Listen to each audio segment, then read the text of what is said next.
Rotary Club me hizo una invitación para concurrir a la cena que se realizó acá en pleno centro, en lo que es un tradicional restaurante de Buenos Aires, ahí en Sarmiento, entre Florida y Maipú. No voy a decir el nombre, pero ustedes se imaginan. Ahí estaba el Esclar, ¿no? Entonces agradecemos que nos hayan invitado, tuvieron la Usted deferencia. agradece, a mí no me invitaron. No, ¿Quiénes agradecemos? Si fue usted No, solo. pero ¿Usted yo- fue, doctor Malano? No, pero te ¿Usted, te doctor, quiero... fue, doctor Malano? Yo no fui, pero Por te eso, quiero aclarar exactamente, que él... dice, habla en plural y dice agradecemos, no claro, agradecemos bueno, nada, pero agradece con- él, yo no, pero la verdad con no un recibí, concepto, primero, pero- no recibí ninguna invitación Sí. y en segundo lugar, no fui tampoco, Bueno, así pero, que, digamos, pero lo le que voy a te quiero... comunicar que usted es el próximo orador. sí, no. Nuestro director de programa, con una actitud propia de la antigüedad, comió y bebió por todos nosotros. Claro, por cuenta de terceros. Ay, serieta Se absoluta. tercerizamos la comida y la bebida. Sí, sí, me gusta eso que cuando para agradecer agradece en plural, pero para disfrutar, disfruta en bueno. singular, ¿no? Claro. Sí, son los tiempos de la modernidad. Tenés Claro, que acostumbrarte ¿viste? a una vida más estoica. Claro. No es lo de antes. No, ¿Qué no, comió? ¿Pero qué comió, doctor Corrado? no, había Den un poco de envidia, entonces. una entrada con fiambres, entre los cuales había jamón crudo español, Qué Bueno, rico. muy bien. Qué lomo bueno. a la pimienta y Bien. después el postre de la Pero elección. lomo, Muy bien. el lomo a la pimienta, ¿estaba picante? Bueno, un poquito picante estaba, tan muy picante bien. como la política argentina, pero bueno, era en concordancia eso. Y por otro lado, no, había postres, los postres eran de elección. Y se tocaron temas Y económicos. bueno, justamente, ¿viste? Como estamos Se en tema de tomaron, elecciones. también se tomaron temas jurídicos, pues estaba presente la presidenta del Consejo de la Magistratura, la doctora Donato. Muy Entonces, bien. un tema... ¿Y qué rescató de bueno, doctor Corrado, de esa No, invitación de que esa usted invita- disfrutó personalmente? Primero, me interioricé de que de algunas formas con las cuales se maneja, ¿no? La apertura de la reunión se hace tocando una campana y cuando termina la reunión también tocando una campana. O sea, cuando toca la campana es señal de irse a la casa ya.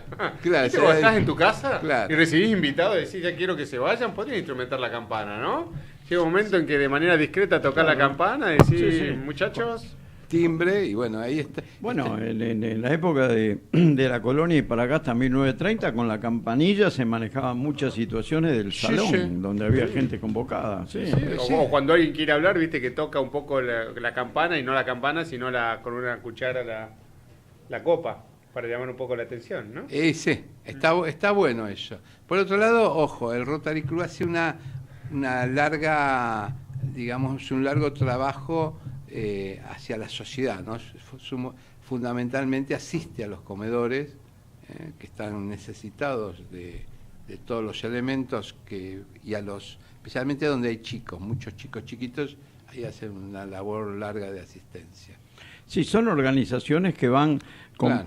digamos, complementando el área de asistencia social pública, Exacto. tanto nacional como provinciales, pero que de Menem para acá ha ido descargando las distintas áreas asistenciales de cada uno de los gobiernos subsiguientes al de Menem inclusive, fueron delegando en estas organizaciones que... Sí, que la tomaron por su cuenta, se dieron cuenta que el Estado no cumplía y se fueron metiendo a cumplir una función que tendría que haber sido estatal y la cumplen los particulares. Y hace una amplia difusión de todas las ciencias, ¿no? Entonces eso también es un tema importante. Muy importante, sí. Sí.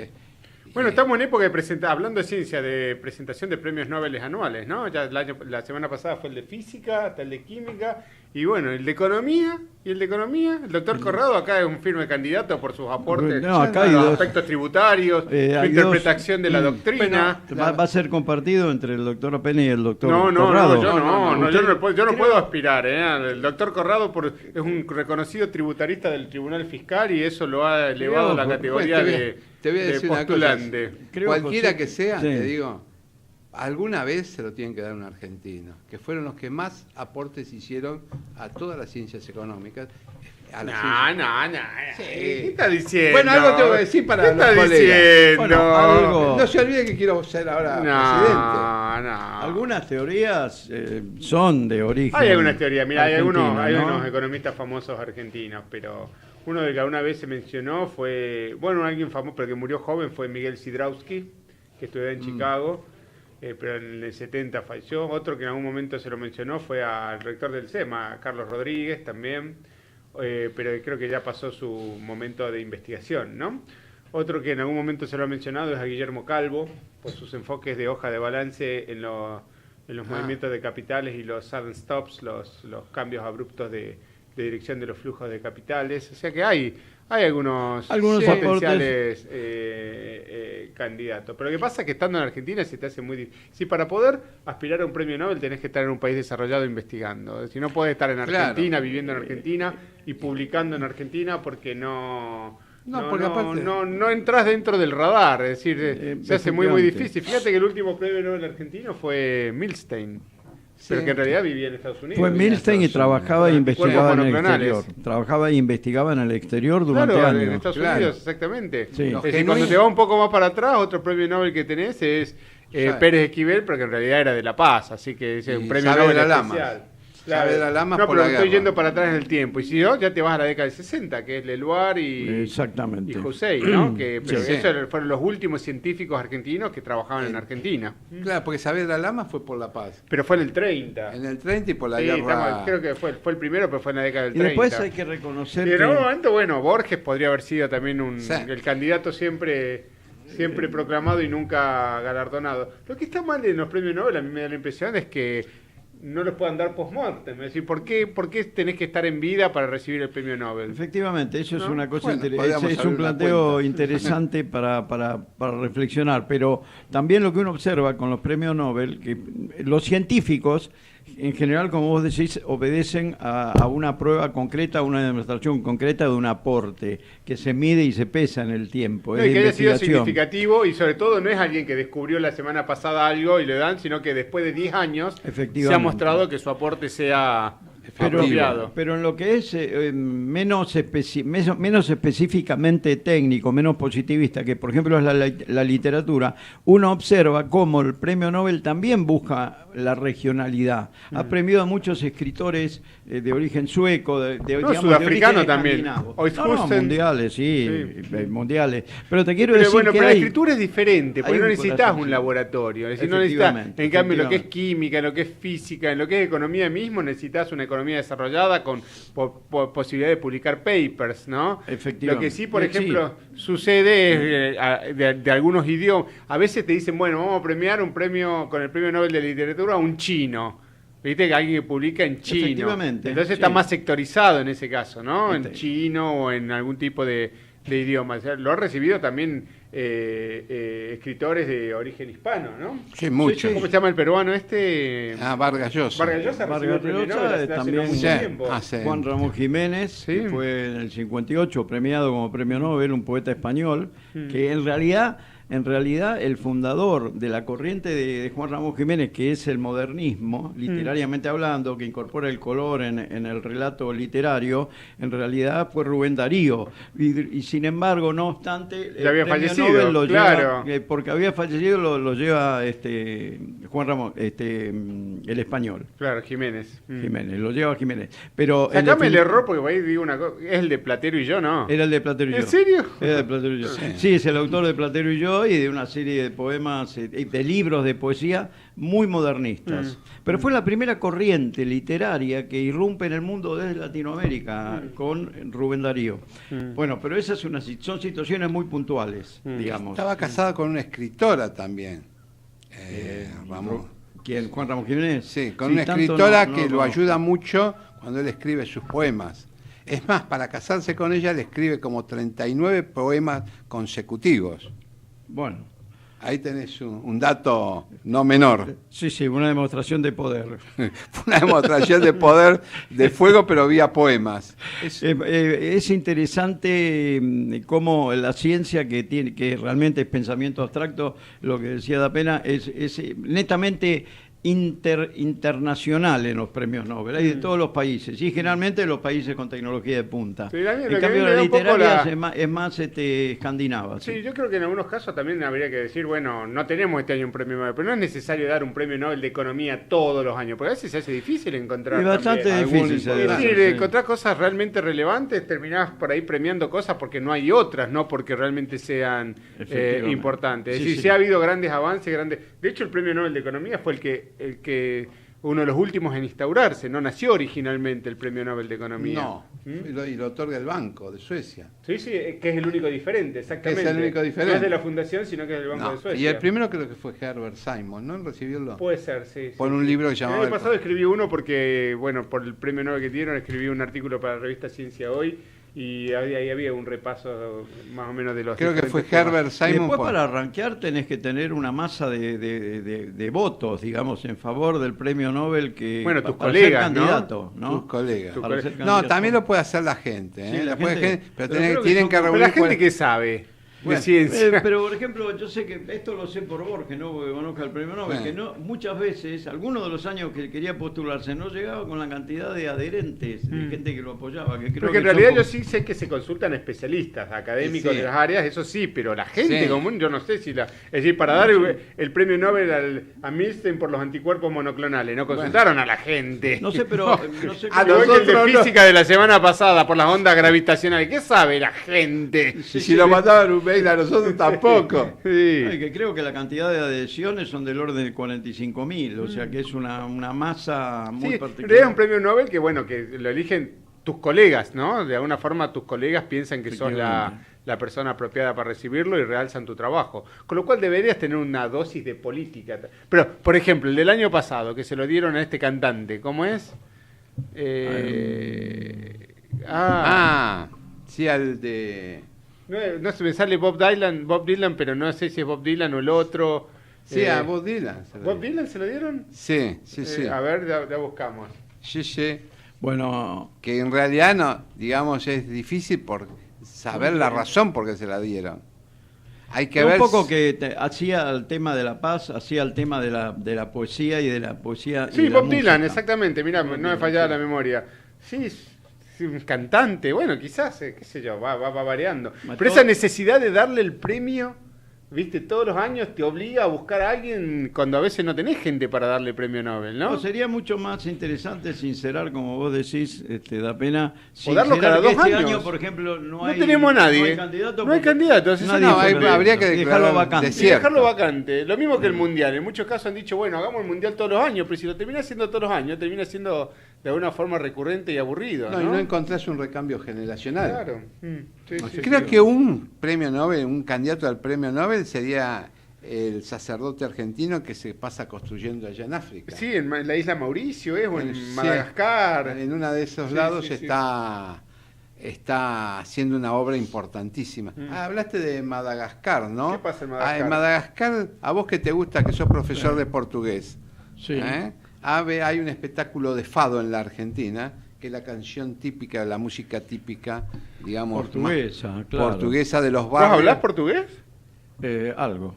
Es profesor de Soy portugués. profesor, pero la lengua, si no la ejercitas, un poco la perdés. Ah, pero sos profesor de portugués. Sí, profesor nacional de portugués, Qué que bárbaro. digamos Mirá es esa una cosa de las oculta que 5 tiene el lenguas. doctor Malano, ese talento oculto que tiene, ¿eh? Una de las 5 lenguas. Temer me llama para los discursos de vez Ah, en cuando. vos, muy bien. Usted tiene esa- Me llamaba porque ahora ya no aparece tanto en público.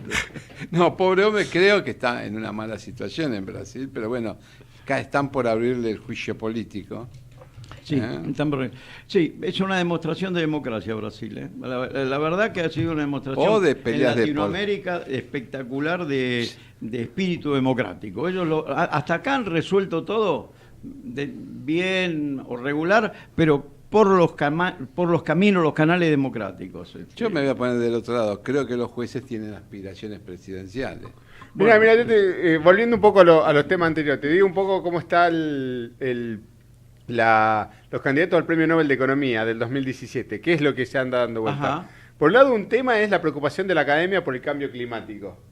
Entonces, eso es un tema, un área, ¿no?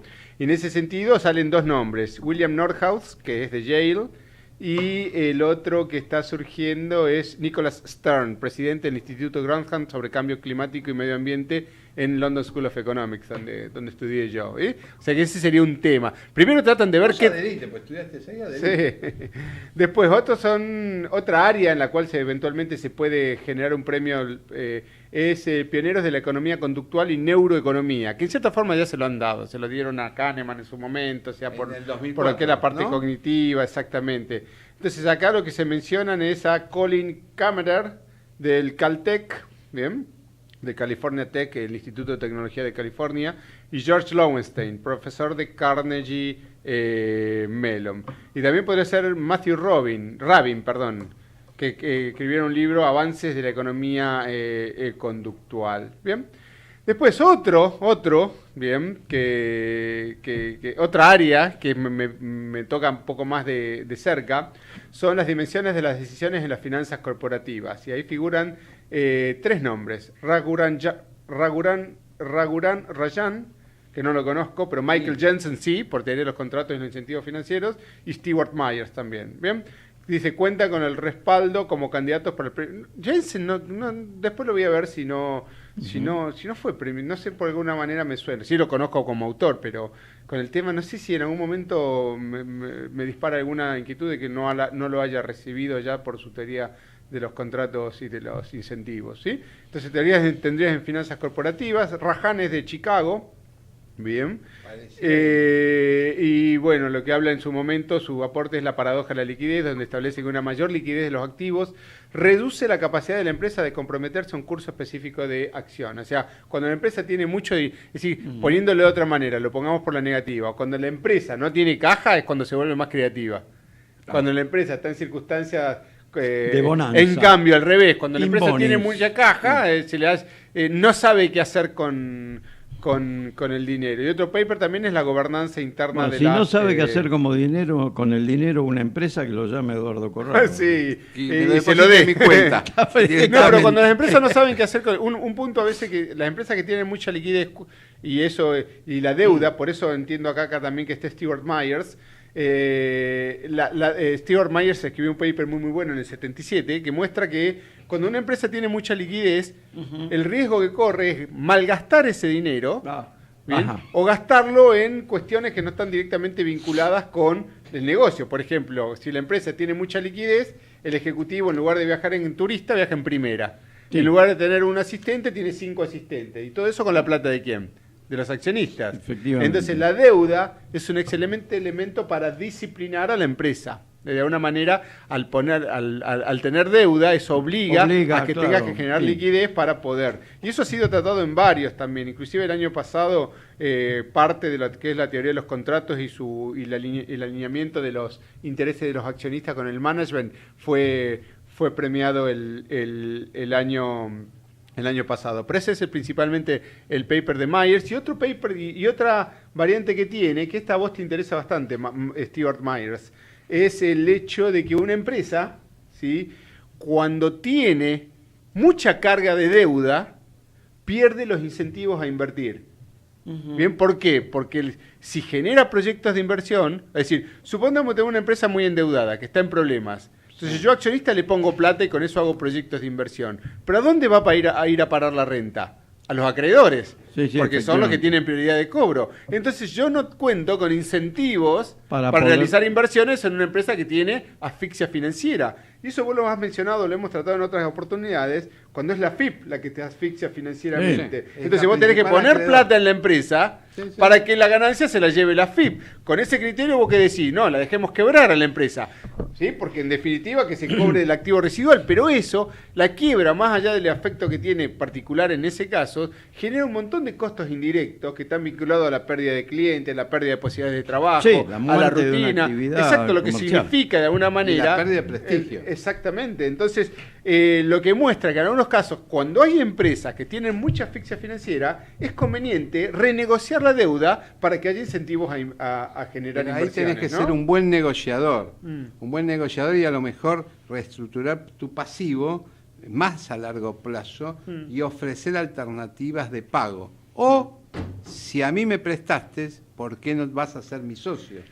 Claro, Bueno, es que la forma de resolverlo a veces es que la deuda se capitalice. Ahora se ha producido un movimiento en el mercado a través del Banco Central, fundamentalmente, que presionó la estructura de bancos para que otorguen crédito, que lo veníamos comentando fuera del aire, que otorguen créditos a las empresas endeudadas con AFIP para poder cancelarle a AFIP. Pero eso direcciona la capacidad de crédito, como dice Da Pena, de la empresa. Digamos, de alguna manera AFIP usa la capacidad de crédito de la AFIP empresa. pasa a ser es decir, en términos reales pasa a ser un accionista, porque se beneficia de que a la empresa le vaya bien. Entonces no tiene sentido mandarla a la quiebra a la empresa, si sería la propia AFIP la que se beneficiaría de que a la empresa le vaya bien. Sí. Entonces, en esos casos sería conveniente de que, por ejemplo, existiese un swap en el cual la AFIP puede pasar a ser accionista de la empresa. Sí. Y después que venda las acciones en bolsa, eventualmente. Bueno, eso sería la tuya sería la solución ideal. Pero ahora el crédito en realidad lo condiciona mucho. Yo tomo el crédito, tengo que pagar la cuota del crédito más la cuota mensual de impuestos que me corresponda. Es que de nuevo no te soluciona el problema, porque la crisis financiera la seguís teniendo. No, me lo agrava. Sí, lo mismo pasa que con las moratorias. Te metés en una moratoria, perfecto, es decir, renegociar la deuda, pero después, ¿qué tenés que hacer? Tenés que no solamente pagar los impuestos, sino que pagar la moratoria. Antes no. ¿Por qué entraste en la moratoria? Porque no pagabas impuestos. Exacto. Ahora tenés doble. No, ¿sí? Claro. Lo que pasa es que, bueno, es un tema delicado, porque si no hubiese costos o penalidades, nadie pagaría los impuestos. Entonces, no se pueden resignar así como así los créditos de la AFIP o los créditos fiscales, o sea, las deudas que tienen las empresas con la AFIP. Pero por otro lado, a veces la pregunta es cuál es el bien mayor que está en juego, ¿no? Porque vos preferís empresas que quizás tengan menor presión financiera, pero que sigan operando en el negocio, ¿no? Sí, pues si no deja gente afuera. Pero la última moratoria que hubo, la que cerró el 31 de marzo, esto lo saben bien los que hacen moratoria, pero en realidad nosotros mismos haciendo una estadística con otros estudios que se dedican mucho a hacer moratoria, llegamos a no, son números reales. Entre la tercera cuota y la cuarta cuota, todos dejaron de pagar la moratoria que vencía. El 80% hay que pagar la cuota que vencía, digamos, de la moratoria que venció el 31 de marzo. Con lo cual te está diciendo que habían entrado para salir, digamos, de la penal tributaria. Sí, de alguna situación crítica, sin haber buscado otra forma de darle batalla, digamos, al tema impuestos. Que, digamos, todos los economistas profesionales lo han dicho en serios artículos, han dicho dónde está el problema. Nosotros por nuestra cuenta le agregamos algún argumento o empezamos con algún argumento más, pero en realidad está en eso, de cómo haces. Y en realidad los proyectos que tengo que hacer, las empresas, los tengo que hacer como si fuera una empresa tercerizada para que me dé beneficios. Y mientras tanto, ¿qué es lo que haría yo? Crearía esos proyectos, no dejaría de hacerlos, pero bajo otra forma, no en la misma empresa, sino como una empresa asociada o un fideicomiso asociado, y renegociaría la deuda AFIP vía planteos judiciales como correspondan y vía sistemas de pago como correspondan. No hay una única moneda que se llame pesos. Hay otras monedas que están disponibles en los mercados, independientemente de que la gente crea. No, aparte de las criptomonedas, hay otras formas de pago que serían muy convenientes atarlas a la propia forma de la empresa. Bueno, corrijo, Jensen no recibió el premio Nobel, al menos de la fuente que estoy investigando, yo creía que lo había recibido. Tiene un paper muy muy bueno de Jensen y Meklin, que es famoso dentro de la literatura de finanzas corporativas, donde hablan justamente de los incentivos, es decir, cómo el management puede ser disciplinado a través de la deuda. Eso te lleva también a otro, que el auge, ya sigo con este tema, pero hago una parte. El auge de los créditos hipotecarios no solamente es positivo en Argentina, por la posibilidad que tiene la gente de comprarse una casa, de acceder a una casa, después vamos a hablar un poco de la cuota, etcétera, sino también tiene un efecto secundario mucho más positivo, que es el de disciplinador y organizador de la vida, porque te confiere estabilidad. Vos cuando decidís cuando alquilás, no te importa dónde estás, pero cuando decidís alquilar, cuando decidís comprar, te comprometés a un crédito de 30 años. Necesitas un trabajo estable, necesitas cierta predicción. Y es un organizador de la vida social cuyos efectos van mucho más allá que pura y exclusivamente del crédito en sí para comprarse una vivienda. Sobre este tema vamos a hablar dentro de unos minutos. ¿Te están haciendo señas de que vamos al corte? Ah, bueno, me gusta porque ahora me lo ponen en letras. Corte, C-O-R-T. Pues está desesperado haciendo muñequitos. Corte, ¿ahí dice corte? Está Bueno, llegando, hágalo como usted quiera. Está llegando la tecnología de punta a la radio. Sí, me gusta la forma rojo. Sí, rojo, exacto. Sí. Vamos la radio, somos tu voz. Vamos con Eco, siempre la verdad y la mejor información. Espacio cedido a Cambiemos Buenos Aires. Este cambio lo empezamos juntos y escuchándote es como nacen las propuestas. Juntos podemos. Graciela Ocaña, Toti Flores, Guillermo Montenegro, candidatos a diputados nacionales por la provincia de Buenos Aires. Cambiemos Buenos Aires, lista 508. ¡Ay, pero qué tarde! ¿Qué se me hizo? Me tengo que apurar porque si no, no llego.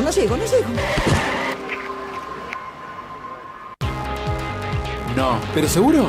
¿Qué problema? Bueno, vamos a encontrar una solución. Bancame ahí que en 2 minutos estoy con vos. Bueno, vos ahora te tenés que ir. Sí, pero yo quiero hablar de esto ahora. Cuando llegue a casa te llamo. 3 de cada 10 muertos en el tránsito son peatones.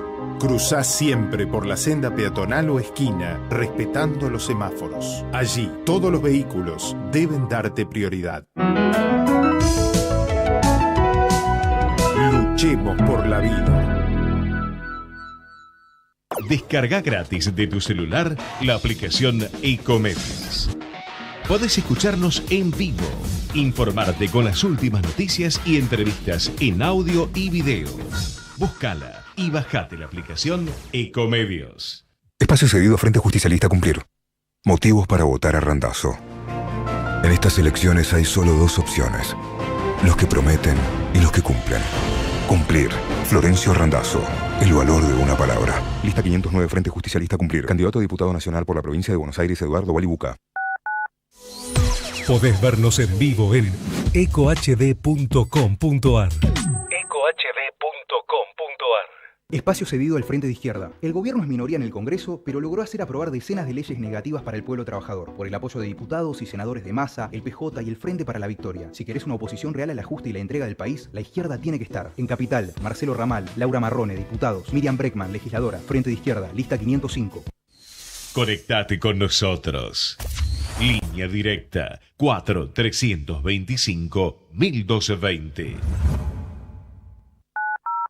Global Inversión, el único fondo de inversión agropecuario focalizado en especies aromáticas. Más información en nuestra página globalinversión.com. En noticiasyeconomía.com.ar vas a encontrar la información y la opinión que no sale en otros lados. Gestión integral de inversiones inmobiliarias en Miami. Eduardo Pérez Oribe, presente en el mercado de Miami por más de 25 años, le brinda servicios de asesoramiento, búsqueda y análisis de opciones, gestión integral de la compra y administración posterior de su propiedad para que su decisión de invertir en bienes raíces en USA se concrete con óptimos resultados. Le ofrecemos un servicio diferenciado que incluye la compra y la gestión de todos los aspectos pre y post compra. Intertrust Realty. Teléfono 52 56 7136.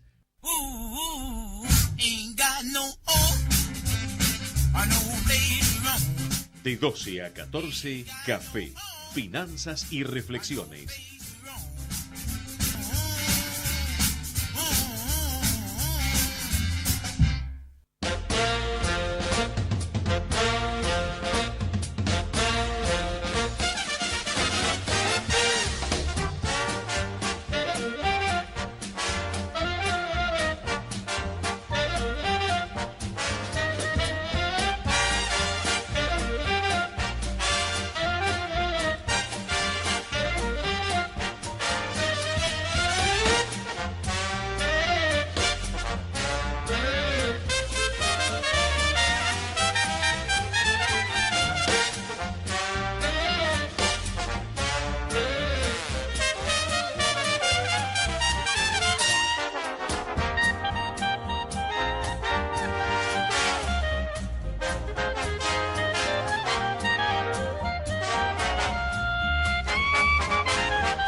Seguimos en Café, Finanzas y Reflexiones. Comedios, teléfonos 30 37 68 28 el WhatsApp, teléfono 43 25 12 20. Este lo puedo decir porque por el número de la radio, AM 1220. Y después tienen la web, ecomedios.com, y tienen Facebook, que es /Ecomedios 1220. YouTube también, el mismo, /Ecomedios 1220. Hay un portal de noticias que es ecoya.com.ar. Ahí tienen todas las formas de entrar en la radio y dejar sus opiniones, ¿no? Y algún tema que a lo mejor quieren entrar a debatir. Tenés un dato, ¿no? La venta de inmuebles, cuando vos hablabas de los créditos hipotecarios, dice la venta de inmuebles subió el 42,3 en agosto. Sí. Cifra no menor. Yo lo que no sé si ahí están blanqueando muchas escrituras de cosas que se blanquearon vía blanqueo el año pasado, donde las escrituras suben y las inscripciones en el registro de la propiedad son mayores, un tema. Y por otro lado, si hay tanto éxito en los créditos hipotecarios que está dando el banco, que hay muchos pedidos. Muchísimos. Hay muchos pedidos. No sé si el volumen de dinero llega a dinamizar tanto a ese nivel un mercado, como muy bien decís vos, para crecer al 42%. Sí. Una cifra inédita, y quizás hace 20 años que no se registraba ese nivel. Sí, es cierto que hay muchos barrios nuevos que han aparecido en la Ciudad de Buenos Aires y que han crecido vertiginosamente. También han crecido vertiginosamente los barrios privados, más que los country, los barrios privados, porque tienen menos costo. Entonces es un tema... A ver, para el análisis, para que el que tuviera que hacer el análisis de su bolsillo, tendría que hacer, a ver, ¿cuánto pago de cuota hoy si me entregasen la casa hoy? ¿Y cuánto podría pagar, cuánto me saldría en realidad la casa si yo mismo la hiciese en algún terreno? Ese creo que es una comparación que deben hacer el comprador o el que se va a invertir, especialmente si es joven. No tiene una edad que le transcurra tanto que le queden menos expectativa de vida. Aquellos que tengan mucha expectativa de vida deberán hacer este análisis un poco, aunque sea que lo hagan a lápiz levantado, y si no, bueno, con las consultas, acá el doctor Dapena va a tratar de darles una idea. No, el doctor Dapena no va a hacer nada aquí. No, le va a tratar tira la cifra y me manda a mí. No quiero. ¿Yo qué tengo que ver? No quiero que...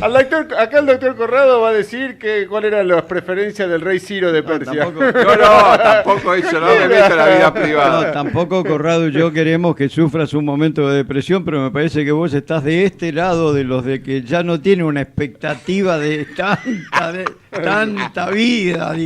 No. O sea, porque estos créditos hay que pensar a 40 años. O sea, a 30, 40 años. Claro, es un tema muy interesante para transformar, lo que muy bien decía Dapena en ese sentido, para transformar el orden social y facilitar el ordenamiento en una juventud, en una adolescencia que le cuesta ordenarse, porque es muy caótica la realidad. Mira, si yo fuera ustedes a su edad, sería el futuro, porque yo soy mucho más joven que ustedes. Así que no me metan a mí en su... El doctor Dapena tiene 35 años menos que nosotros. Sí, un lujo. Sí. Pero mira acá lo que dice el ámbito financiero. La venta de inmuebles en Cava subió 42% y ayudan los créditos hipotecarios. En total se registraron más de 6.000 operaciones, 1.601 con hipotecas bancarias. De 6.000 operaciones, 1.600 con hipotecas bancarias. O sea, ha habido mucho pago privado, 3.400 fueron con esto que vos estás haciendo. Muy importante. Mencionando. 4.400 fueron con dinero...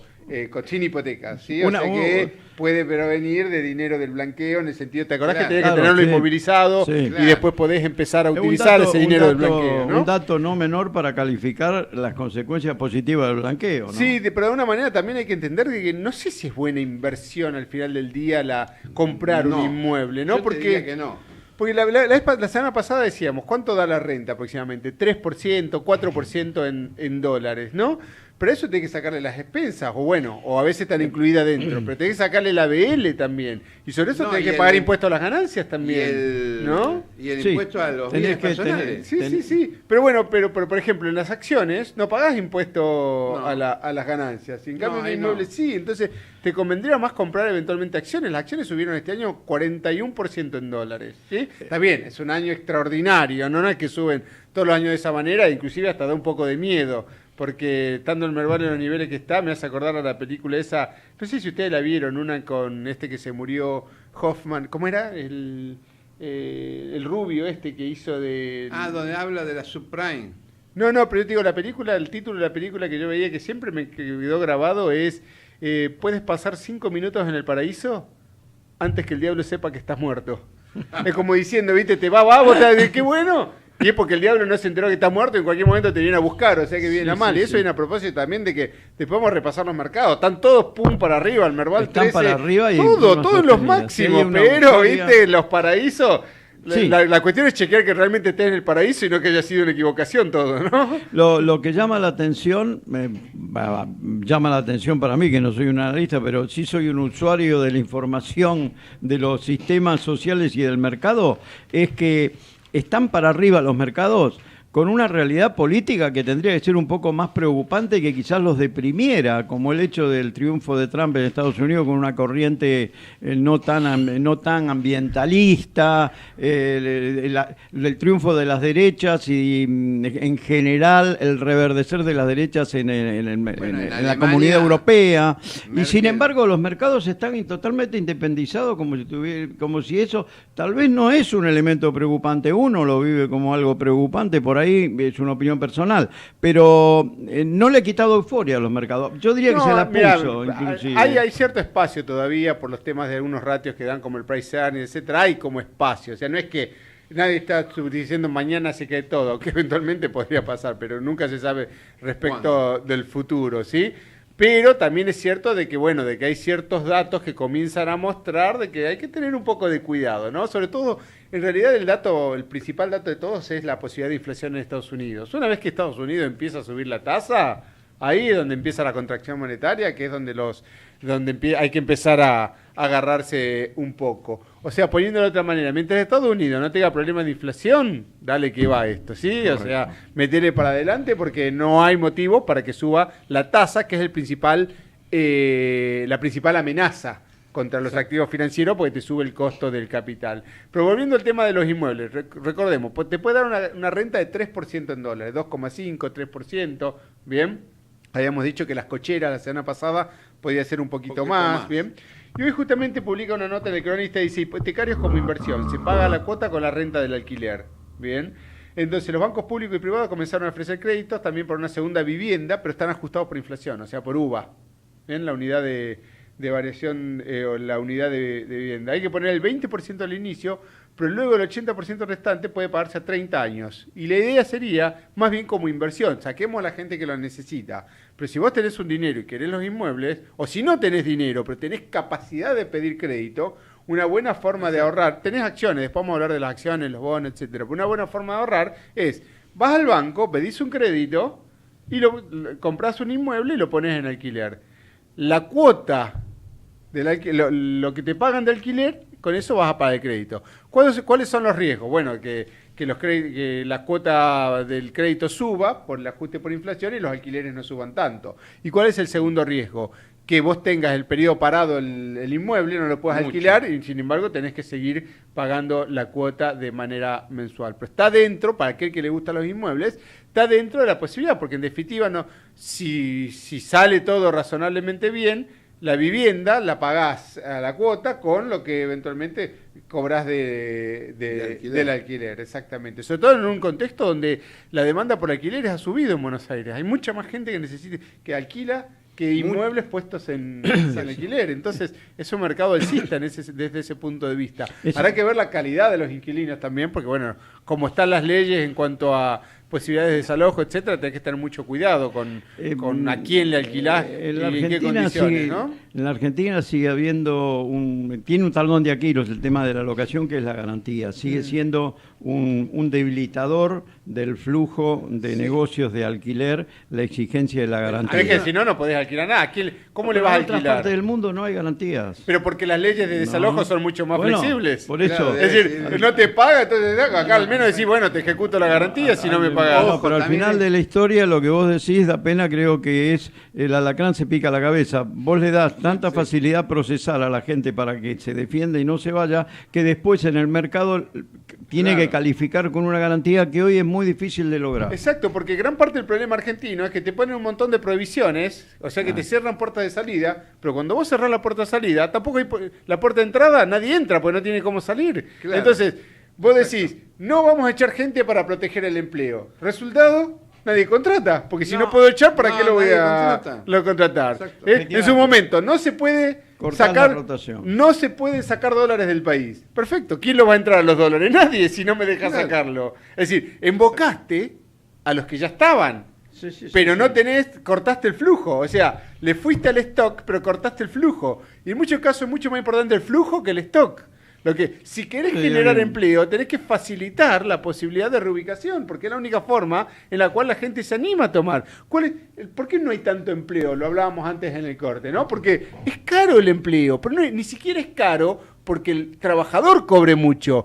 Es caro porque hay muchos impuestos y es caro porque hay mucha litigiosidad en la cual el propio trabajador no tiene nada que ver. Entonces, si al final del día vos haces toda una legislación supuestamente para proteger, está bien, protege a lo que ya está, pero a todos los que no están y a los nuevos y a los jóvenes que se suman, los desprotegiste y es lo que a veces no terminan de capturar dentro de su comprensión intelectual quienes hacen las reglas. Bueno, ¿no? ahí tenés un tema. Pues hablar en los créditos estos que hablábamos que te daba el banco a las empresas, donde tenías que tener ciertos requisitos. Sí. Uno de los requisitos es que tenés que calificar bien laboralmente. Si tenés juicios laborales, no calificás para el crédito. Claro.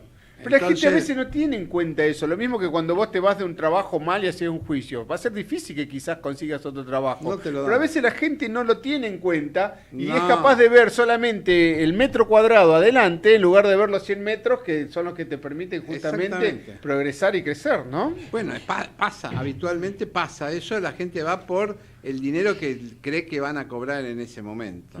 Creen que van a cobrar. Vuelvo a repetir. Así que bueno, créditos hipotecarios subiendo, una buena noticia. Esperemos que la inflación siga en baja. Después vamos a hablar un poco de la inflación futura. Que eso es lo que para se piensa, que no impacte Te voy a tanto agregar sobre la cuota. Un parrafito ahí en los créditos hipotecarios. Por primera vez está legislado en los anexos aparte lo que serían las viviendas, digamos, prearmadas. Tienen que reunir ciertas condiciones y esta vez para algunos de los créditos estos hipotecarios califican. Entonces es un tema importante, porque antes vos hacías una vivienda de madera tipo California y estabas afuera del crédito. O las famosas casas canadienses que entraron en la década del 90 en la Argentina. Y no calificaron para el crédito. Entonces vos tenías que bancarla, digamos, de tu bolsillo.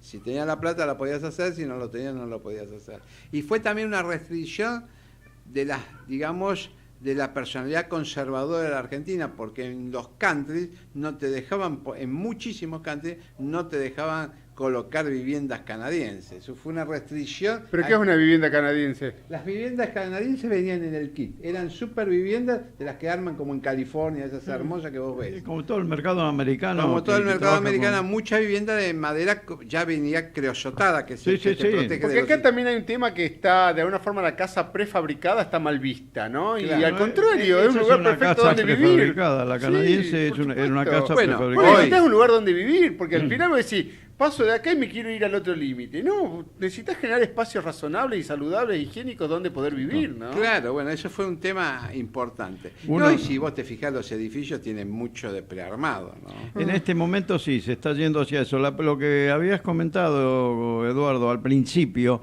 en el otro bloque, es que la gente joven, con esta línea de crédito y la posibilidad de nuevas técnicas constructivas, puede pensar en construir en su lote, pero una propiedad mucho más sencilla, en 90 días tenerla operativa, en 60 días tenerla operativa y habitable. Pero te voy a dar una primicia, que vos no la tenés, que mis servicios de investigación periodística lo han hecho. Hay un ingeniero agrónomo que algún día va a venir al programa, que está desarrollando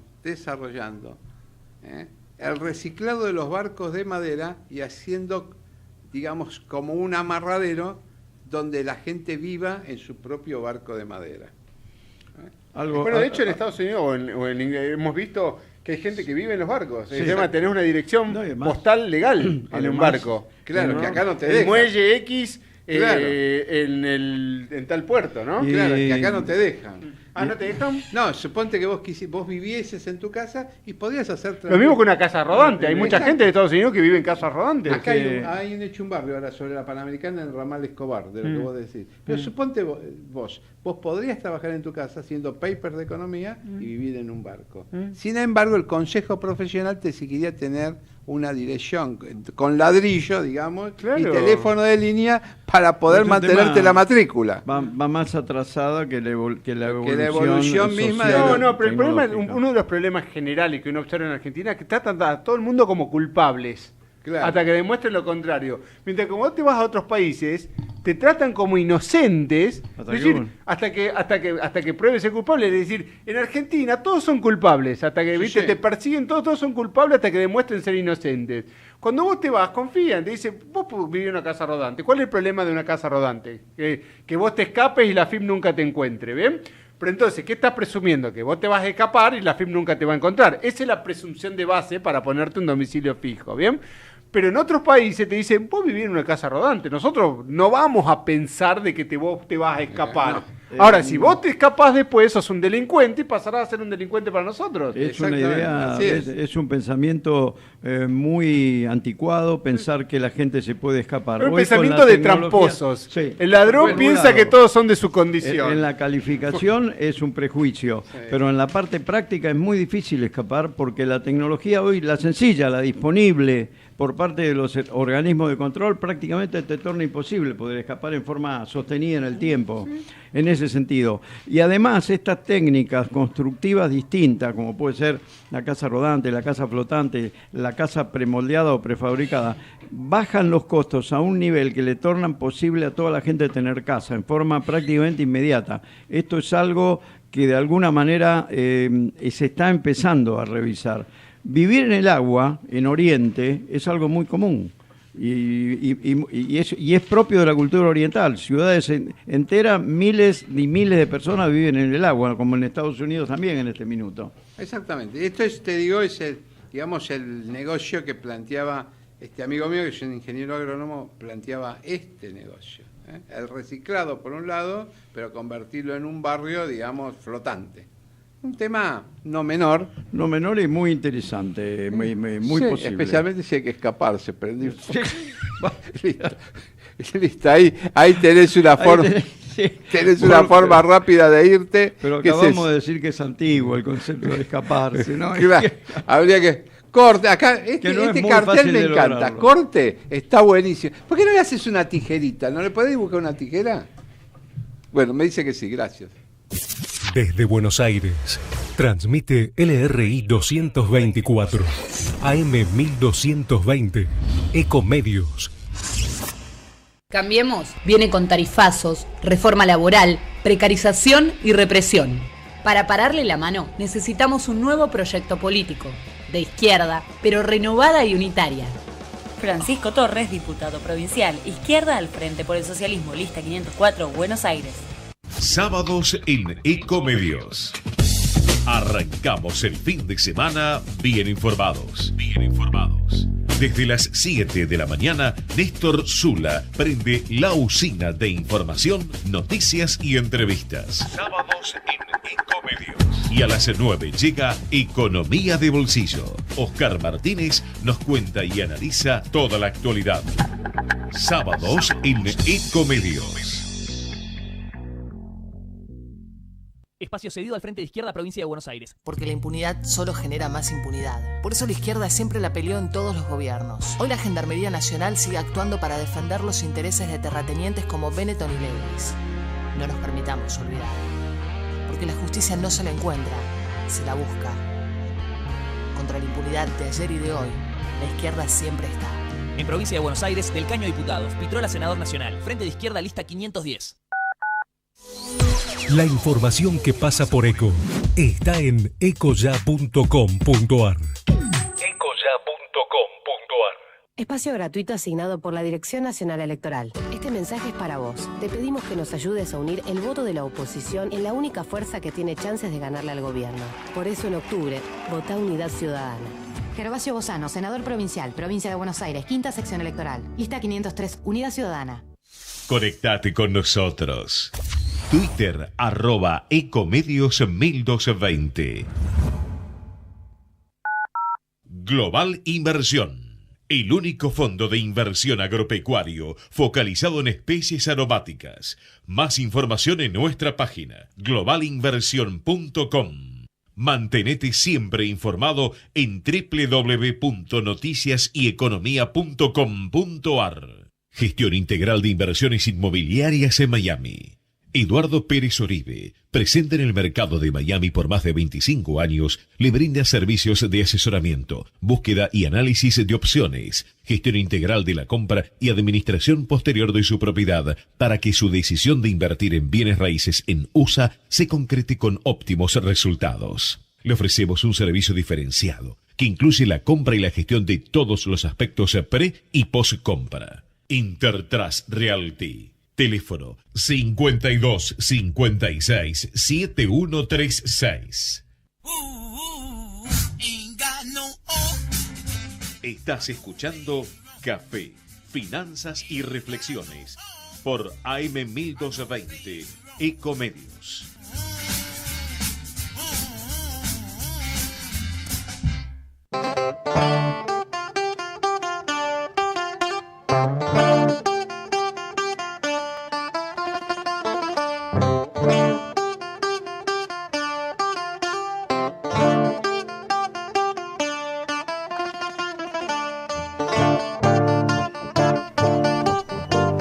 Seguimos en Café, Finanzas y Reflexiones, cuando son 13:05. Le agregamos los segundos, 17. No, 19. 19, ¿viste? No, 21. 21. Esta es una carrera con... Es una dinámica. Como decían los latinos, tempus fugit. Significado porque usted se copia. El tiempo huye. Ay, sí, sí. No es una traducción, es bastante Vos fidedigna. pero fíjate qué curioso desde el punto de vista filosófico, ¿no? Que vos siempre imaginás el tiempo mirando para adelante. Sí. Porque en realidad el tiempo es decir, ¿por qué para adelante? Sí. Te lo pongo el mismo ejemplo desde el punto de vista filosófico, para entender la perspectiva, ¿no? Porque eso es cosas más profundas. Quizá ustedes no las entiendan, ¿no? Pero, no, estamos pero mira, la Tierra, ¿cómo te la ponen? Con el norte arriba y el sur abajo. Pero nadie dice que eso sea así. Es decir, ¿por qué tiene que estar en el espacio que es infinito y que no tenés punto de referencia? La Tierra muy bien podría estar al revés. Porque vos suponte que venís de una nave espacial. Y en la nave vos no tenés noción de qué es para arriba y qué es para abajo porque no tenés fuerza de gravedad. No hay fuerza de gravedad que te indique esto es para abajo y lo otro es para arriba. Con lo cual, por ahí cuando te acercaste a la Tierra, la viste al revés a la Tierra. Exacto. Y para vos la Tierra es al revés. Entonces, que vos la decidas que esto es así y así en un mapamundi, de alguna forma es una construcción mental que te permite tener cierta seguridad que en realidad no existe. Bueno, porque se llama uso y costumbre. El humano genera usos y costumbres. Es decir, pintá un caballo. Al caballo lo pintás siempre de perfil, digamos, de lo que sería el ángulo, cabeza, cuerpo, cola. Sin embargo, lo podés saltando, de frente, atropellando. No. Eso es muy interesante, tu reflexión, porque es una conducta humana. Sí, y los vos, por ejemplo, pero si a alguien le pusieras la Tierra al revés, es perfectamente válido, pero alguien diría, no, está al revés. ¿Al revés con respecto a qué? A tu propio, al parámetro que vos inventaste, porque lo inventaste vos. No es un parámetro absoluto. El uso y la costumbre lo consagró. Los niños hoy siguen dibujando la casita que dibujamos nosotros, que tenemos 70 años, cuando en realidad ya ninguno posiblemente vive ahí y vive en un departamento. Cuando vas no a dibuja renovar un el registro edificio. también te hacen hacer el mismo dibujito. Es un uso y costumbre que queda, es de la conducta humana. Quizás es algo de lo que nos dificulta progresar aceleradamente, avanzar aceleradamente en la tecnología. No, pero el grado de abstracción o de profundidad que a veces te permite plantearte ciertos temas y decir por qué las cosas son como son y no pueden ser de manera diferente, que es el pensamiento disruptivo que te lleva a encontrar, porque vos puedes tener, siempre recuerdo el caso el ejemplo de los monos, ¿no? Que a veces sucede dentro de las empresas, que es famoso, lo han contado muchas personas, ¿no? Que es que dentro de una habitación como esta, ¿viste? Hay una mesa como esta, para los que están viendo, y entonces lo que hacen es liberarse, ponen 6 monos y colgan una banana atada del techo. Entonces apenas cierran la puerta, sueltan a los monos y los monos se pelean para llegar a la banana. El que tira la banana atada al cordel lo que acciona es un mecanismo que tira toda harina y agua encima de ellos, y que pasan un mal momento los monos, ¿no? Así les caen porquerías, todo. ¿Qué aprendieron los monos? Bien, que si tiran de la banana, les pasa eso, ¿no? Sacás un mono de los 6 y metés uno nuevo. Apenas los dejás los 6 quietos, ¿no? Cerrás la puerta, los soldás, y el mono nuevo va a querer comer la banana. Y los otros 5 le pegan para que no haga eso. Ahora vos fíjate, ¿qué aprendió el mono nuevo? El mono nuevo aprendió que si querés tirar de la banana, le tenés que pegar. No sabe por qué, pero le tenés que pegar. Cuando vas rotando los monos, al final tenés 6 monos que lo que saben es, no que si tirás de la banana te cae todo eso, sino que al que quiera tirar de la banana hay que pegarle. Pero no saben por qué. Y puede ser que el mecanismo ya no funcione, ya está obsoleto, pero todos siguen pensando exactamente lo mismo porque no saben por qué lo hacen. Se hizo uso, costumbre y por eso lo hacen, ¿no? Claro, con respecto a lo que vos decías del tiempo, ¿no? Que es, o de cómo ves las formas, los teólogos dicen que el tiempo es una creación humana. Y que el tiempo... Pero en serio es una abstracción humana, es un invento del hombre. Claro. Y en cambio dice en un universo infinito, ¿qué es el tiempo? Claro. En cambio dice que lo otro no. ¿Viste? Se hace una serie de serias disquisiciones con respecto a que eso es, digamos, las cosas las maneja el Dios que cada uno crea. Pero dice dice exactamente eso, que el tiempo es una creación humana, que lo hacen para dividir y a lo mejor para organizarte. Pues decir, bueno, hoy tengo que estar en Florida y Corrientes. Sí, tal hora. Como una manera de adquirir alguna certidumbre mínima, aunque más no sea, que dan los relojes, que es el instrumento más difundido en la humanidad de que se inventó los relojes. Y en la antigüedad había muchos mecanismos de contar el tiempo. Casi obsesivo para el humano. Hoy el reloj, digamos, lo tenés lo tenés en los celulares. Pero sin embargo los más antiguos casi no se desprenden del uso del reloj en la muñeca, aunque después no lo mires, hay una costumbre de usarlo en la muñeca. Pero el concepto de tiempo es un concepto que solamente lo puede entender el ser humano, porque un perro, por ejemplo, no entiende el tiempo, no entiende la concepción abstracta de tiempo. Es la inmanencia del momento en el perro, ya y la hora. No sabe ni ayer, ni el mañana, ni el futuro, ni el pasado, sino solamente el presente. El que tiene la capacidad abstracta de incorporar la noción de tiempo es el ser humano a partir de cierto desarrollo de la corteza prefrontal que tiene, que le permite justamente procesar esas cuestiones abstractas, ¿no? Pero al final del día termina siendo, a veces te preguntás también si la religión no es un invento del ser humano, porque en definitiva, antes del ser humano, cuando estaban los dinosaurios, ¿existía la religión? No, y posiblemente como el tiempo son creaciones para adquirir certidumbre, porque es un ser angustiado, es un ser que tiende a angustiarse, cosa que no le pasa. Lo mismo le sucede con la religión, por la finitud de Sartre o el existencialismo, decís, me muero y no pasa. Por eso yo la vez pasada escribí un artículo que estoy por publicar ahora también, en el cual lo que muestro es, de alguna manera, el gran, creo que lo mencioné en otras oportunidades, el gran éxito que tuvo el cristianismo y después el islamismo, es mostrarle a la gente que existe otra vida después de la vida, que es mejor. Porque hasta ese momento todas las religiones no tenían ese paraíso. El judaísmo no tiene un paraíso. No, muchas ninguna otra religión no tenía tienen un paraíso, ¿sí? En el caso de los griegos, bien, tenías un Olimpo, pero no es que los hombres iban al Olimpo, ahí vivían los dioses nomás. Te morías. Gran parte del éxito es darle la esperanza de que existe otra vida cuando tu vida pasa quizás a no ser la que te gustaría dentro de este mundo. Entonces, sí, al menos tengo la esperanza, y eso es un vector muy, muy fuerte para consolidar el éxito de una religión. Exacto, y bueno, lo han logrado. Los romanos toman un poco de los griegos y lo perfeccionan, lo que dice José. Lo perfeccionan en el sentido de que si vos eras un gran general o un gran emperador, el Senado te convertía en Dios. Con lo cual se suponía que podías hacer, no sé, milagros. Sí. Esta posibilidad siempre va de la mano con la sensación que tiene el ser humano de que tiene en torno suyo que generar estado de certidumbre. Casualmente hoy hablábamos del tiempo, y un tiempo, pero más cósmico, menos creación del humano, pero que está en el humano, es que le reconocieron un premio Nobel a científicos americanos que trabajaron sobre el reloj biológico, o sea, esos comportamientos automáticos en la naturaleza. Exacto. Que eso está más vinculado con una idea de temporalidad cósmica, ¿no? Es inconsciente.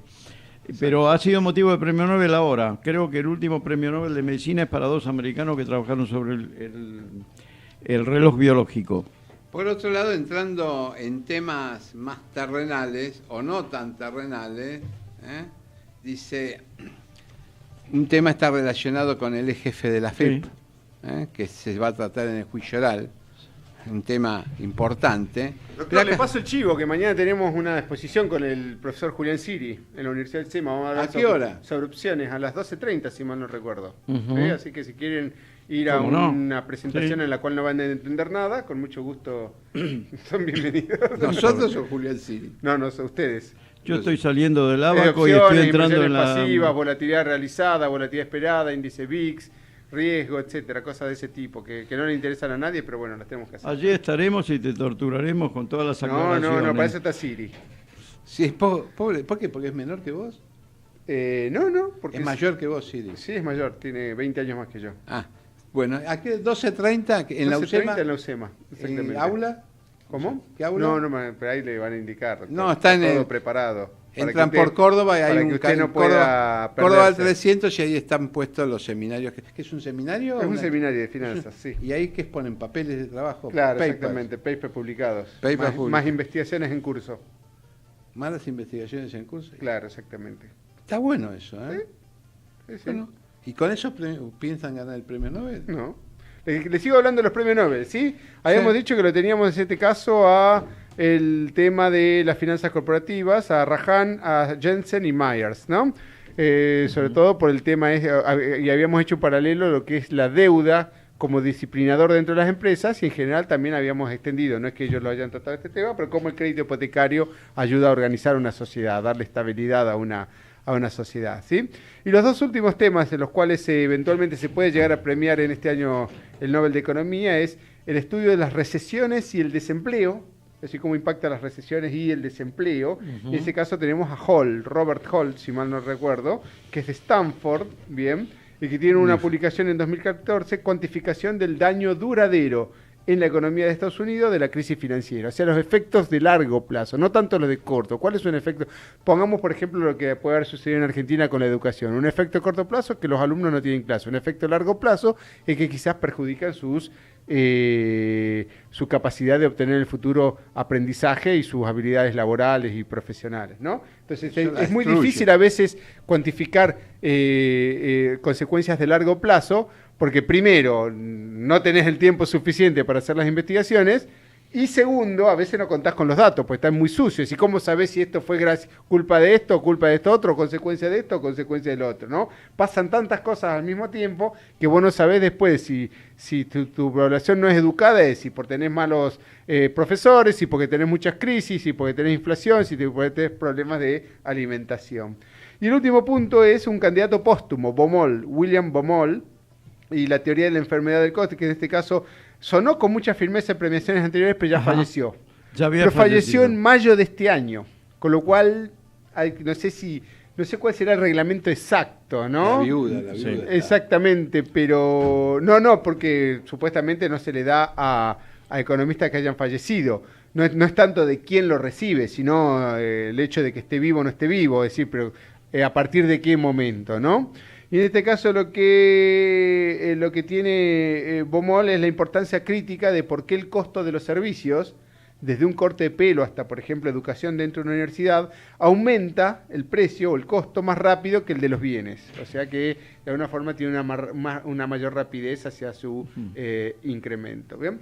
Así que, bueno, los principales premios Nobel, o los principales candidatos en este caso al Nobel de Economía, la semana que viene ya nos enteraremos quién fue el Nobel de Economía, si fue uno de estos o si eventualmente se premió alguna otra corriente de investigación que no hayamos podido, en este caso, incorporar dentro de este análisis. Es un tema importante, ¿no? Y dependerá también del grado de comprensión que tenga la gente, me parece, ¿no? Un poco, que habría que difundir más. Por ejemplo, todos los que son candidatos premio Nobel, los que fueron, por lo menos que los diarios tuvieran una columna donde explicaran en términos comunes lo que hizo cada uno. Por ejemplo, cuando José explica, trata de explicarlo en la radio para términos comunes.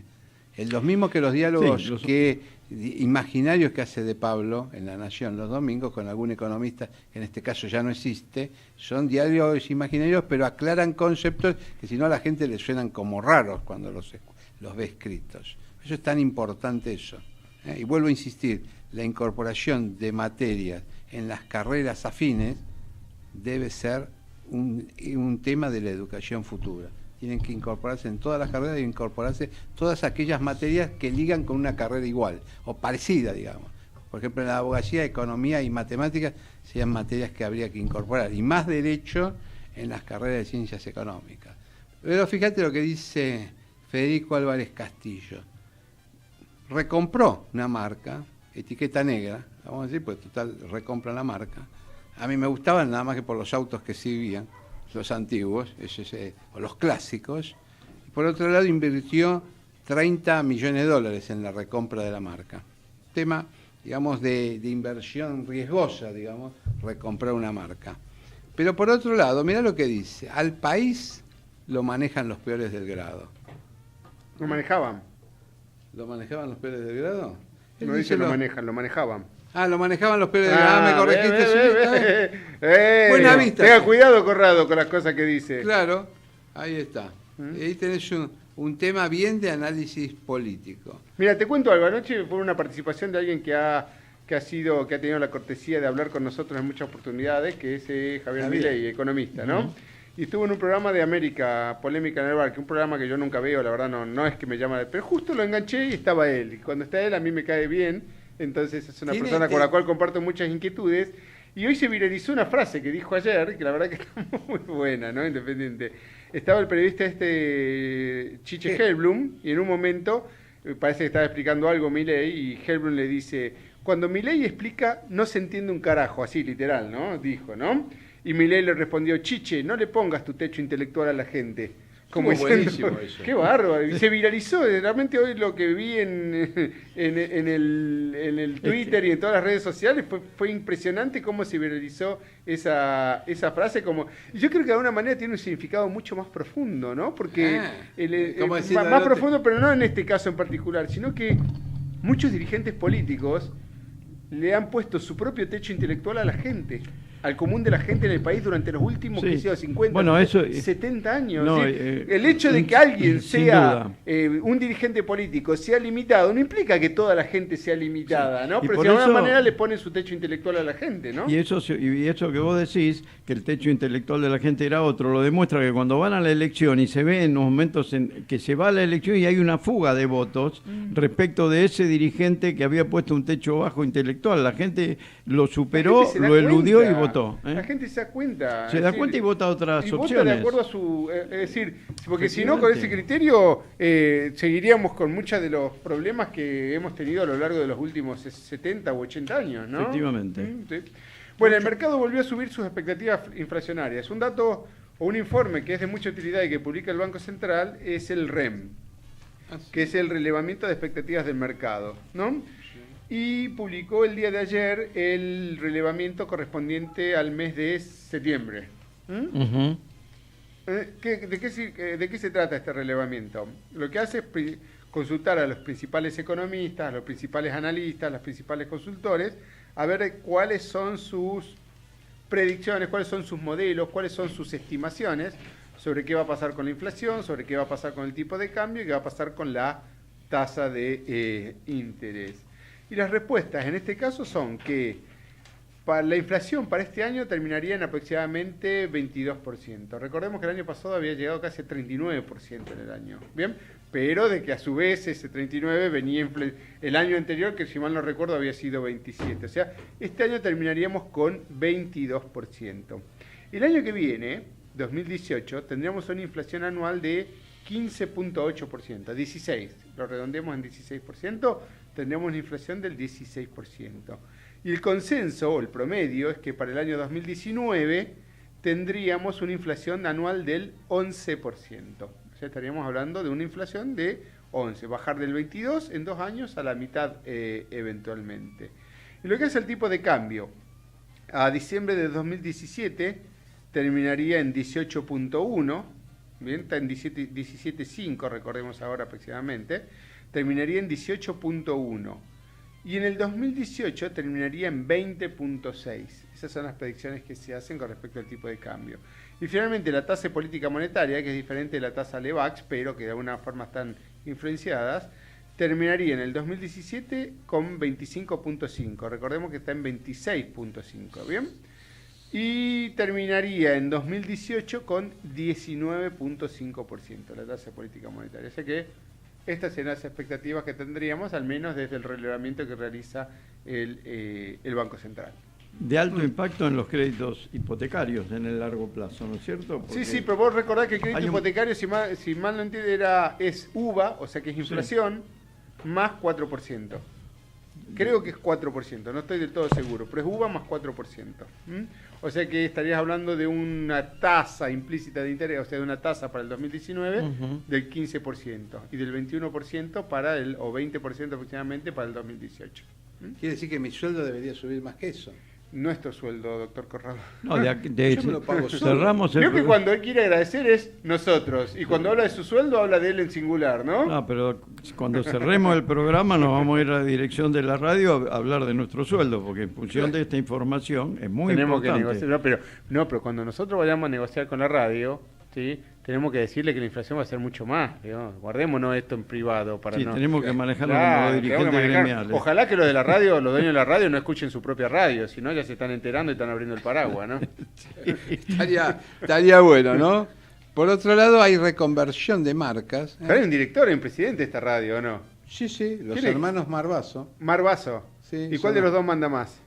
Bueno, ese es en la pelea que están ahora. Ah, bien, porque los dejé ahí afuera. ¿Nosotros nos tenemos que decidir por uno de los dos? ¿Cómo son los nombres? Sí. Uno Manuel y el otro, ahí tenemos ya nuestra productora, Manuel Marbazo, y ¿quién más? Y Oscar Marbazo, ahí está, tenemos los dos. Bien, Oscar y Manuel.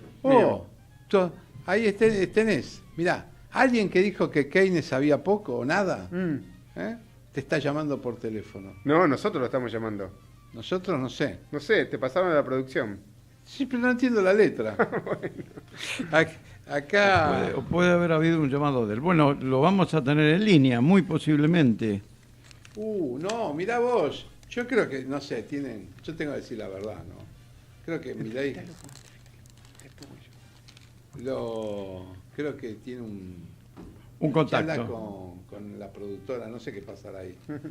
¿Lo puedo decir? No sé. Hay que ver otro programa de televisión de Chimentos. Ahí vamos a tener noticias. Espera un poquitillo. ¿Qué pasa, doctor Corrado?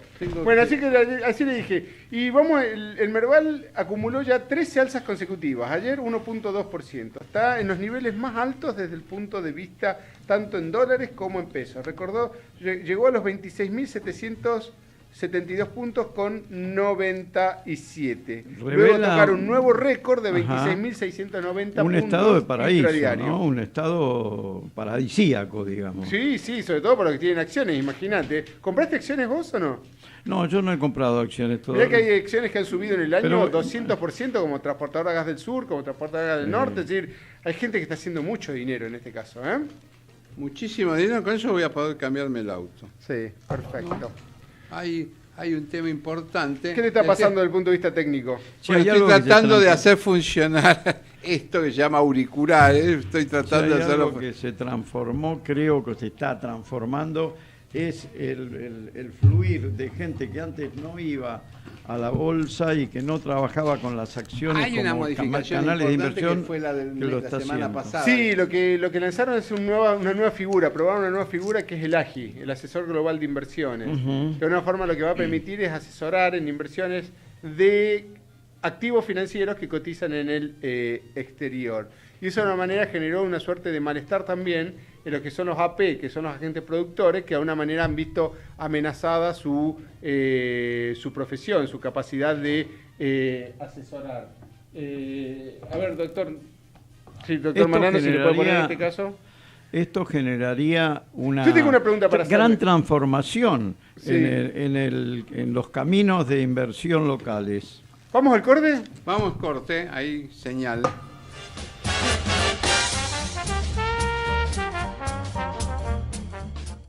Ecomedios.com AM1220. Estamos con vos. Estamos en vos. Espacio cedido a un país. Un día va a ganar la clase media. Un día el barrio va a volver a ser el barrio. El 22 de octubre ganás vos. Massa. 22 de octubre. Un día, un país. Juan Curuchet, candidato a senador provincial por la provincia de Buenos Aires. Lista 501, un país. Espacio cedido a Cambiemos Buenos Aires. Todos somos parte de esta generación. Una generación que no tiene que ver con la edad, sino con las ganas de vivir mejor. Y donde lo único que se necesita para ser parte es tener esperanza. Porque es la generación en la que todos somos bienvenidos a trabajar en equipo. Todos somos parte de esta generación que está cambiando la provincia. Juntos podemos. Graciela Ocaña, Toti Flores, Guillermo Montenegro, candidatos a diputados nacionales por la provincia de Buenos Aires. Cambiemos Buenos Aires, lista 508. Descarga gratis de tu celular la aplicación Ecomedios. Podés escucharnos en vivo, informarte con las últimas noticias y entrevistas en audio y video. Búscala y bajate la aplicación Ecomedios. Espacio cedido a Frente Justicialista Cumplir. Motivos para votar a Randazzo. La única causa que tiene con la justicia es con la justicia social. Cumplir. Florencio Randazzo. El valor de una palabra. Lista 509 Frente Justicialista Cumplir. Candidata a senadora provincial por la 5ª sección electoral. Inés Arrondo. Conectate con nosotros. eco@ecomedios.com.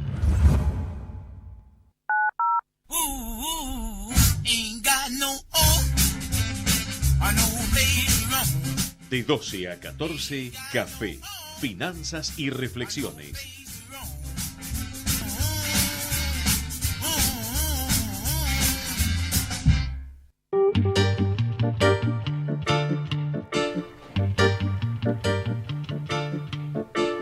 Seguimos en Café, Finanzas y Reflexiones.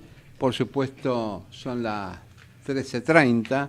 Tenemos una conexión con un economista que no sé si va camino al estrellato de Hollywood, ¿no?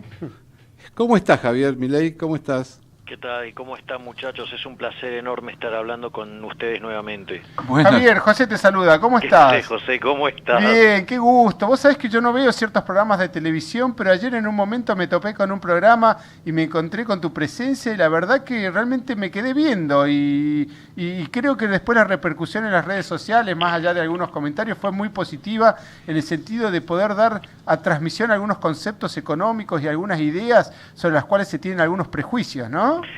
Sí, la verdad que el resultado ha sido muy gratificante.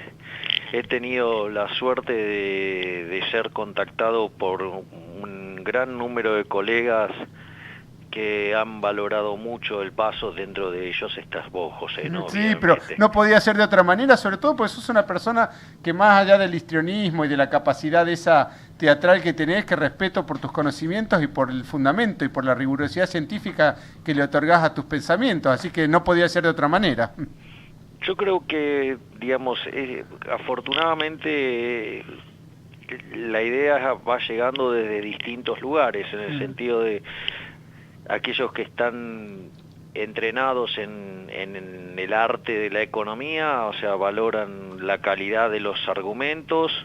Hay otras personas que valoran el histrionismo y hay otros que valoran la lucha, digamos, pero esto de vuelta es, yo creo que es el resultado, digo, de las distintas cosas que me han pasado en la vida, ¿no? Digo, porque te diría que la capacidad de lucha surge de mi época de jugador de fútbol, sí, cuando era arquero, digamos, mi histrionismo probablemente deriva de mi paso como cantante de una banda de rock y el tema de la cuestión técnica con mi formación en economía. Que es muy sólida, yo realmente reconozco eso porque tu capacidad para citar diferentes economistas y sobre todo felicitaciones por el nuevo libro, contanos un poco al respecto, otra vez sopa.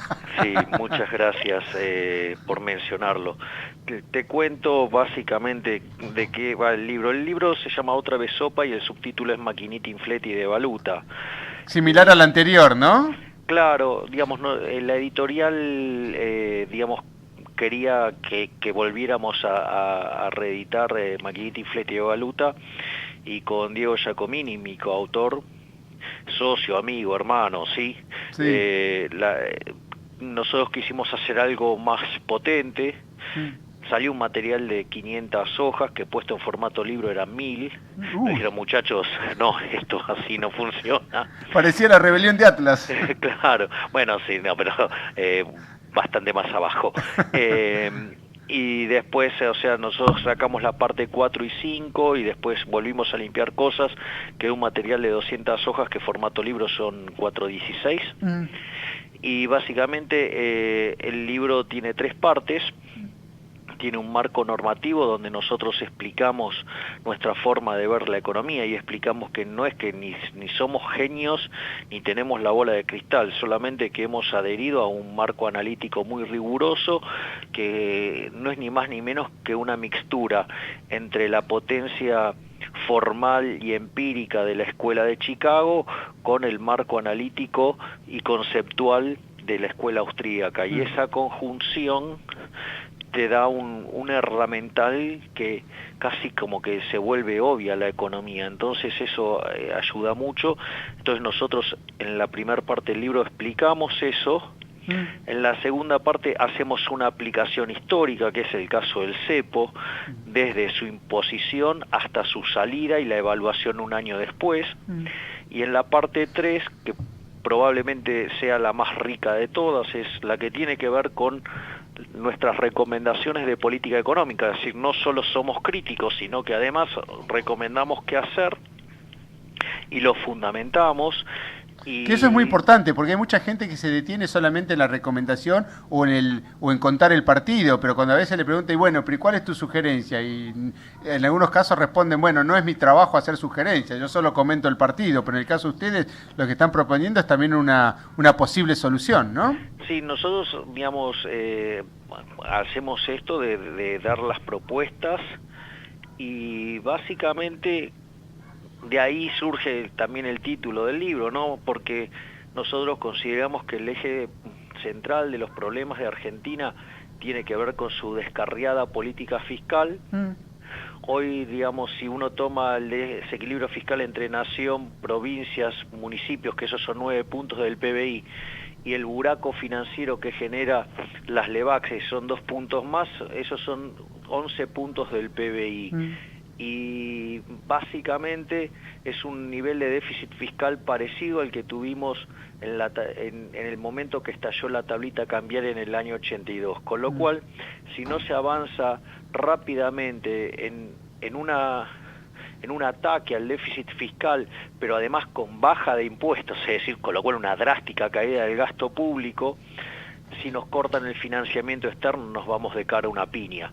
Por eso, si se cortara el financiamiento externo, otra vez sopa. ¿Por qué? Porque si los políticos no bajan el gasto, recurriremos a la maquinita, habrá inflación y habrá devaluta. Claro, claro, lo que ha sido es la constante de los últimos 80 años en Argentina, ¿no? Exactamente. Pero vos sabés que inclusive la vez pasada estaba haciendo, porque a veces el desafío es poder ver las cosas, salirse del día a día o de la semana a la semana, para tratar de ver las cosas en contextos históricos. Y cuando uno tiene oportunidad de ver, por ejemplo, en el año 97 o 96, si mal no recuerdo, un real era equivalente a $1 y un peso era equivalente a $1. Y ahora, con $1 comprás 3 y pico, casi 4 reales, pero con $1 comprás casi 18 pesos, ¿no? Claro, sí. Ahí vos sabés que, y eso vos sabés que tenés una imagen que lo plasma. Te propongo el siguiente ejercicio, José. Dale. Buscar un viejo billete de 100 pesos con la cara de Roca y que decía convertibles de curso legal. Sí. Y los que vinieron después no tienen la leyenda. Lo que significa eso es que los que eran convertibles se reconocía a esos pesos como deuda. Es decir, el Banco Central explícitamente los reconocía como deuda, y eso significa que si vos lo reconoces como deuda, vos deberías tener en el activo algún instrumento, ¿sí?, con el cual honrar ese pasivo. Sería como una LEVAX sin intereses, digamos. Claro, exactamente. Mejor definido, imposible. gracias. No, te la voy a afanar. Sí, pero como dice está mi todo amigo a su José disposición. Apena. Mirá, Como para dice mi alguien que amigo José puede, Apena. para alguien pero porque alguien que actúa de vector de muchas de las ideas que compartimos y que de una forma las transforma, porque hay una cierta percepción de que ciertas ideas son políticamente incorrectas, ¿no? Claro. Y en realidad no tienen nada de incorrectas, sino que han crecido o han sido interpretadas de generación en generación, porque quizás en algún punto de partida fueron mal interpretadas. Por eso alguien que puede decir las cosas y que de alguna manera lo decía en uno de los tweets que te elogiaban tu participación de anoche, que sos una persona que más allá del convencimiento en sus ideas, no le dice a la gente lo que tiene que pensar, sino que lo que le pide es que piense. Es decir, Claro. no te bajo línea de que tenés que pensar esto, te doy otra opinión, te la fundamento y vos decidís, ¿no? Claro. Ahí, digamos, volviendo al ejemplo De que la, estaba sí, hablando de de la los moneda, pesos, sí. ¿qué es lo que pasa? Cuando vos haces un ejercicio intertemporal y te parás en el último periodo, suponete un caso discreto, ¿no? Sí. O sea, donde la economía termina en un momento T grande. ¿Qué pasa en el momento T grande? Cuando vos tenés esos pesos. Vos sabés que, digamos, o sea, el valor de los activos en ese momento, como es un instrumento para llevar cosas al futuro, Sí. no vale nada. Sí. O sea, con lo cual, o es cero su precio, Sí. o es cero la tenencia. Entonces, ¿vos qué harías? Tomarías esos pesos, irías al Banco Central y pedirías que te den a cambio eso que lo respalda, y con eso que lo respalda, ¿sí? Vos te vas a hacer de bienes que vas a consumir el último día de tus vidas, que es el T grande. Claro. ¿Ok? Y ahí cierra la economía, o sea, tenencia de dinero, saldos reales, o sea, la cantidad de dinero sobre el nivel de precios, cero. Bien. ¿Qué pasa ahora si vos vas al Banco Central y no está reconocido como deuda, de modo tal que cuando vos vas al Banco Central a pedir que te den lo que está atrás de eso, te hacen un corte de manga?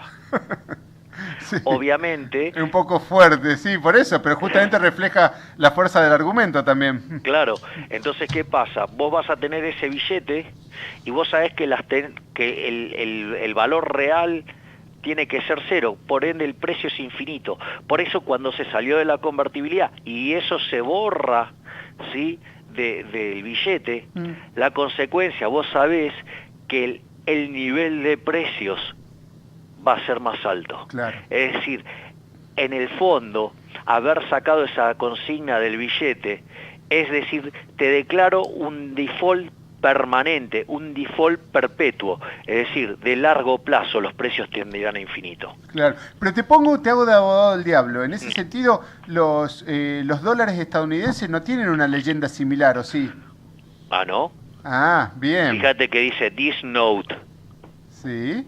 Está reconocido como deuda. Como deuda. El billete del dólar dice this note. Sí. O sea, está reconocido como deuda. Claro, sí, un buen punto. Mirá vos qué bueno. Y ahora te saco de eso y te llevo a otro contexto. Viste, la semana pasada estuvo convulsionado un poco el tema político en Europa por el tema de la posible secesión de Cataluña, ¿no? Y a su vez también el año pasado tuvimos el Brexit en Inglaterra. Y en ambos casos, lo que se observa es que uno de los argumentos, el argumento de los ingleses era, le damos mucha plata a la Unión Europea y no recibimos nada a cambio. El argumento de los catalanes es, le damos mucha plata a España y no recibimos a cambio en consecuencia, ¿no? Y hay muchos argumentos que están vinculados a la parte impositiva.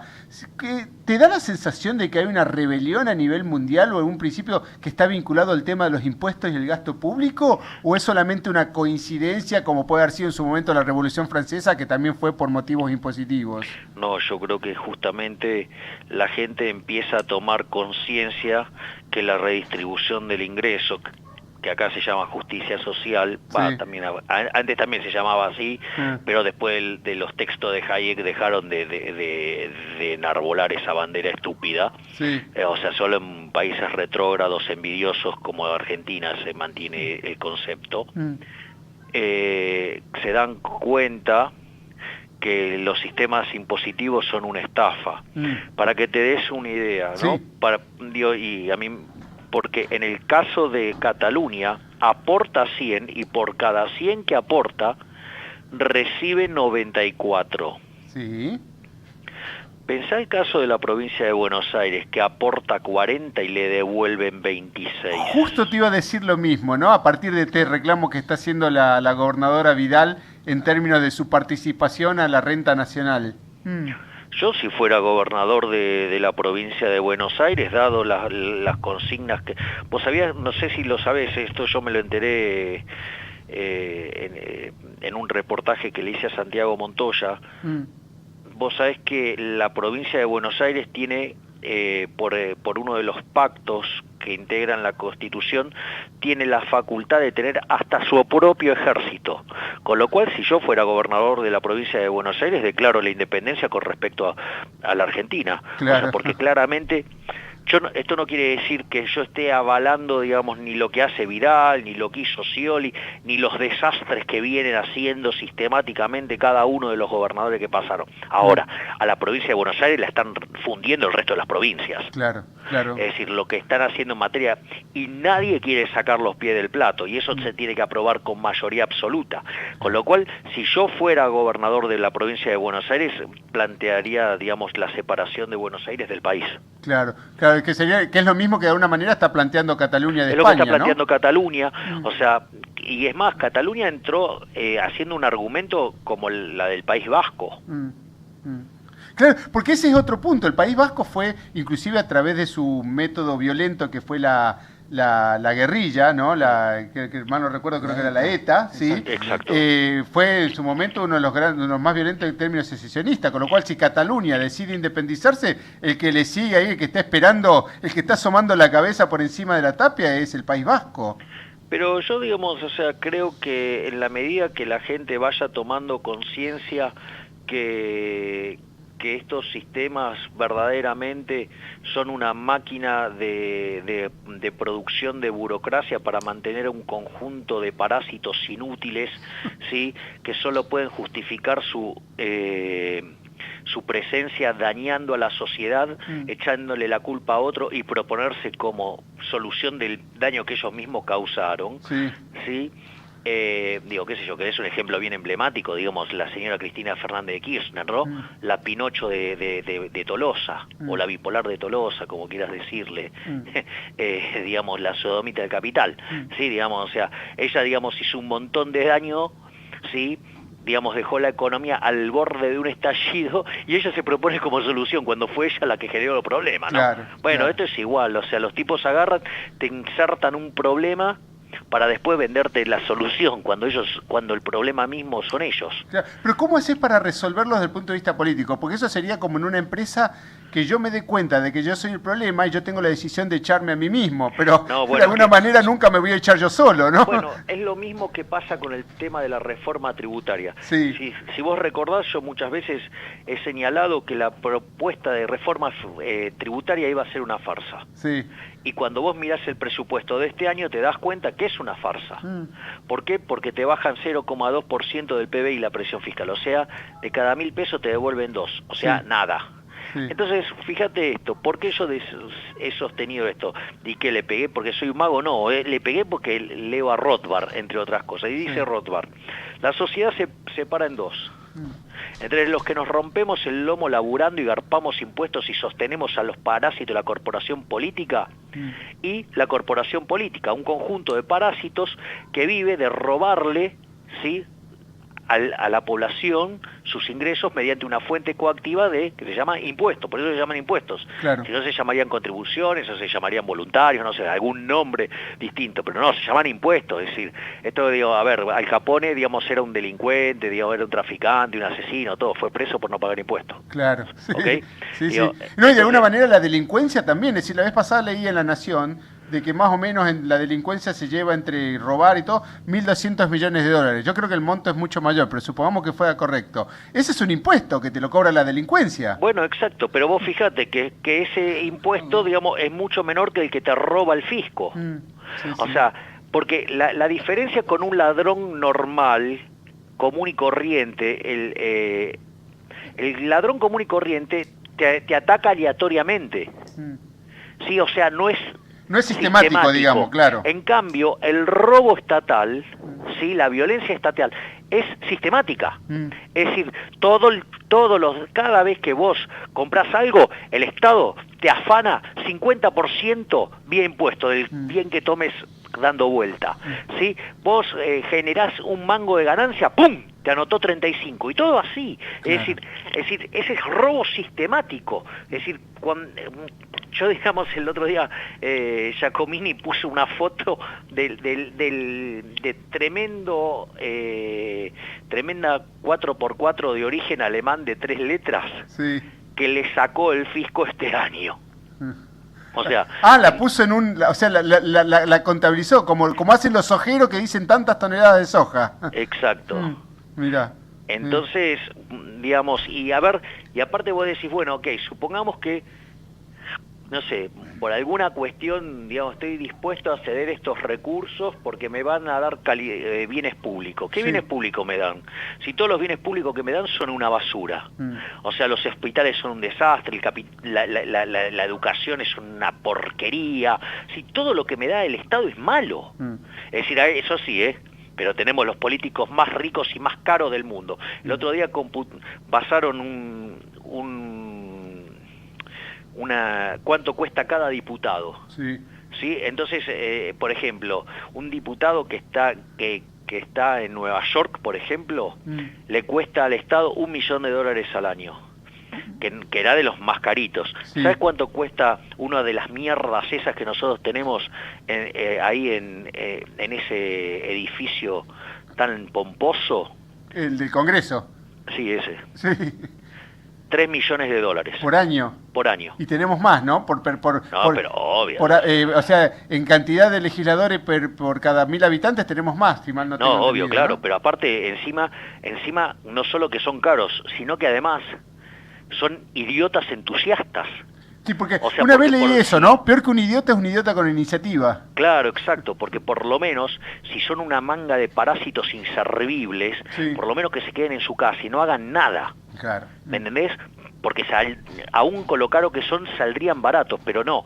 Son tan entusiastas que se la pasan metiendo mano en el sistema económico y lo hacen pelota. Y así estamos, por eso cada día estamos más pobres. Claro. Te pongo un último punto, y aprovechando tus conocimientos económicos, y sos una persona muy literada al respecto. Premio Nobel de Economía. ¿Qué te parece? ¿Cuál es tu guess? ¿Cuál es tu adivinanza sobre lo que crees que van a premiar este año, en la próxima semana, en los próximos días? No tengo ni la más remota idea. Bien. Yo digamos, no entro en ese tipo de tómbolas. Está bien. Bueno, ahí nos enteraremos a ver si hay algo. Pero algunos de los puntos que están vinculados es el cambio climático, también está Stewart Mayer. Vos sabés que uno de los temas, este puede ser interesante, ¿no? Porque a veces sucede también en las empresas que necesitan un disciplinador. Y Stewart Mayer lo que escribió es que la deuda ayuda a disciplinar a las empresas también, ¿no? Porque así como hay políticos que malgastan la plata de los contribuyentes, hay CEOs o ejecutivos que malgastan la plata de los accionistas, ¿no? No, tal cual, o sea, y yo creo que, digamos, el hecho de que las empresas tengan cotización pública, obviamente le implica una disciplina interna que es impresionante. Es decir, cuando una empresa tiene que salir a la bolsa, todo el procedimiento es tremendo, porque vos tenés que, como vos tenés, por ejemplo, report season, ¿no? Digamos, que vos tenés que estar informando los de manera trimestral, y todo ese tipo de cosas. Implica todo un conjunto de dinámicas internas que además también contribuyen a que vos tomes mejores decisiones, porque implica, por ejemplo, que los mecanismos internos de información tienen que funcionar mejor. Claro. Entre otras cosas. O sea, yo creo que la disciplina que impone el mercado de capitales, sí. Sí, el mercado en cualquiera de En cualquiera, exactamente. Es un excelente punto, porque la obligación de competir en lugar de buscar protección, lo que te tendría que obligar es a ser mejor. Exactamente, porque te obliga a ser empresario y no te permite ser un empresaurio. Cierto. Javier, no queremos abusar más de tu tiempo, te agradecemos muchísimo por este contacto, como siempre tan generoso con tu tiempo y con tus comentarios, y bueno, seguramente en otra oportunidad te volveremos a contactar, y ojalá que sea con un proceso ya avanzado en el sentido que, bueno, todos compartimos, ¿no? Exactamente. Yo quiero darles las gracias a ustedes porque siempre me tratan muy bien y son exageradamente considerados para conmigo en todas las dimensiones. Así que el agradecido soy yo. Bueno, que tengas muy buen día. Gracias igualmente y abrazo a todos. Ahí le vamos a agregar algo que seguramente le va a seguir. Sí, vos estabas haciendo señas también, ¿no? Milei, ¿no? Bueno, el Tratado de San José de Flores de 1859, 24 de diciembre del 59, sí. El ministro de Hacienda de la provincia de Buenos Aires, cuando firma el tratado, le comunica a su par se reserva dos cosas. Primero, revisar la Constitución del 53 y la autorizan expresamente a la provincia de Buenos Aires a hacer una convención propia. Ah, mirá. A los efectos de hacer esta celebración. Y por otro lado, mantiene las relaciones diplomáticas en cuanto a nivel consulado. Las excluyen, a todas las quieren sacar, pero Buenos Aires se para de punta, digamos, y mantiene las relaciones consulares. Bueno, y otra cosa es que un ministro de la provincia de Buenos Aires, Lucio López, nieto del que realiza el himno, muere por su provincia en un duelo acá en Palermo, que Palermo pertenecía a la provincia de Buenos Aires. Claro, entonces, exactamente, porque no estaba dentro del eje de la capital federal. No estaba dentro del eje. Pero un punto más, el Banco de la Provincia es un banco preexistente al Banco Central. Creo que inclusive hasta tiene cierto tratamiento preferencial respecto de la regulación del Banco Central, que el resto de los bancos no lo tienen. Claro, no está sometido a las auditorías, reduciendo. Sí, de alguna manera legalmente. Una cosa es que no tenga la obligación, otra cosa es que no lo haga, ¿no? Claro, lo hace, pero hay un tratamiento especial que tiene el Banco de la Provincia de Buenos Aires. Creo que hasta podría, no sé, y creo que hasta podría emitir su propia moneda el Banco de la Provincia de Buenos Aires. Y de hecho, digamos, parecido a una moneda es cuando emite los bonos de la Provincia de Buenos Aires, que tuvieron mucha aceptación y una tasa de interés atractiva. Este es un tema, digamos, vinculado al tema de la propia independencia de la provincia de Buenos Aires. Nosotros mismos en este programa dijimos que los que estudian geopolítica, tema que debería incluirse en la carrera de Ciencias Económicas, la geopolítica, dijimos que la provincia de Buenos Aires tiene un distintivo aparte. A pesar de ser La Pampa, que son todas verdes, la provincia de Buenos Aires, en los mapas que enseñan geopolítica, está en rojo, y su símbolo es el caballo. Aquel que se puede escapar, quiere decir. Traduciendo lo que dice en latín, es aquel que se puede escapar, o irse, o tener dominio de sí mismo. Entonces es importante ahí redondear un poco, sin entrar al nivel que habla Javier Milei, es importante. Y una cosa que quiero destacar de tu colega, de Javier, la rapidez que tuvo para contestarle a Helblum.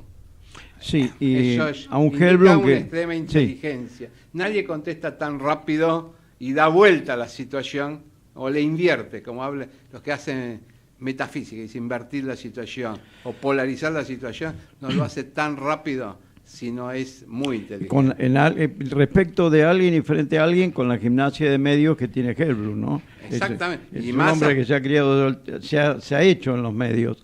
Pero volviendo a la provincia de Buenos Aires, lo que había reflexionado en la charla con Milei, da pena. El motor de algunos separatismos, del Brexit o del caso de Cataluña, es económico por los aportes que realizan a la estructura mayor o estructura madre. Bueno, la provincia de Buenos Aires, como vos decís, Eduardo, contiene en su génesis ese planteo.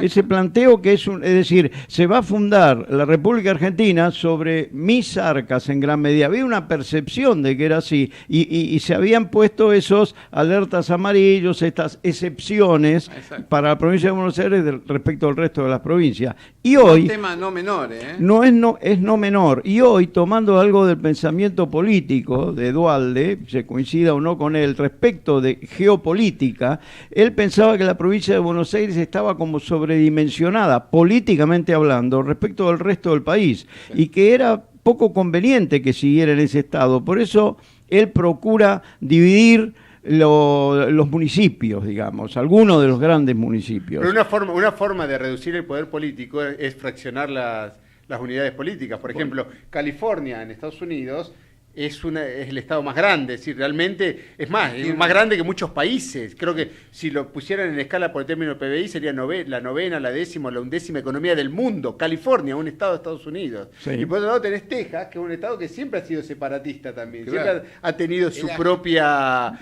Entonces, el tema es cuando uno se siente perjudicado, se siente que da más de lo que recibe, ¿no? Y uno lo puede hacer de manera solidaria por un tiempo. Lo que pasa es que el problema es cuando ya pasa a ser consuetudinario, cuando siempre estoy dando más de lo que estoy recibiendo. Pero en eso conviene, creo, apenas una opinión personal, también geopolíticamente pensar esos estados, como el caso de Cataluña, como el caso de Inglaterra, si solos podrían haber llegado al punto que llegaron, o llegaron porque España acompañó, porque fue contención, porque fue potenciadora política de Cataluña, lo mismo Inglaterra con la Unión Europea, que al principio se había quedado afuera y estaba desesperada por entrar, porque notaba que le costaba mucho más avanzar geopolíticamente. Esto, y seguir siendo potencia. Esto es un tema bastante interesante para moderar. ¿Cuál es el concepto de nación? Porque como dijimos en otra oportunidad, concepto de nación o el concepto de Estado es una ficción política que te decide mi límite llega hasta acá y acá empieza tu límite. ¿Pero por qué? Porque nos pusimos de acuerdo, pero esos límites políticos son ficticios. Se pueden modificar. Totalmente, porque no hay ninguna composición que sea definitiva para siempre, ¿no? Lo que pasa es que obviamente que si vos estás recibiendo una renta, no querés que se te vayan, querés mantener cierta unidad para... Es decir, lo bueno que te da, por ejemplo, ¿por qué Estados Unidos logra que logra? Por la potencia económica que significa tener todos los estados juntos, que quizás sería mucho más difícil si lo hiciera pues separado. Te tengo para cerrarte inversiones. El domingo publicaron en Economía, en la sección de Economía de La Nación, el portafolio de, si mal no recuerdo, alguien que está en provincia, en los fondos de inversión del Banco Provincia, ¿no? Del grupo de Vapro, exactamente. Y para una cartera moderada, lo que sí era Levax, bien, con vencimiento en junio, julio, más o menos, del año que viene, o sea, un vencimiento que sería 6, 5, a 8 meses, 240 días, 50%. Después 30% en bonos en dólares, bien, los diferentes bonos en dólares, sobre todo los de más largo plazo, y 20% en acciones, que principalmente las energéticas y los bancos. Ese era el portafolio, 50 Levax a 240 días, 20% en acciones y 30% en bonos en dólares. Y acá también publica Ámbito Financiero de MB Inversiones, una cartera conservadora sería Levax, 45% a 3 meses, la otra era moderada, ¿no? Levax a 3 meses 45%, bonos soberanos en dólares, el AI24 por ejemplo, el 30%, y acciones, principalmente Siderar y Tenaris, un 25%.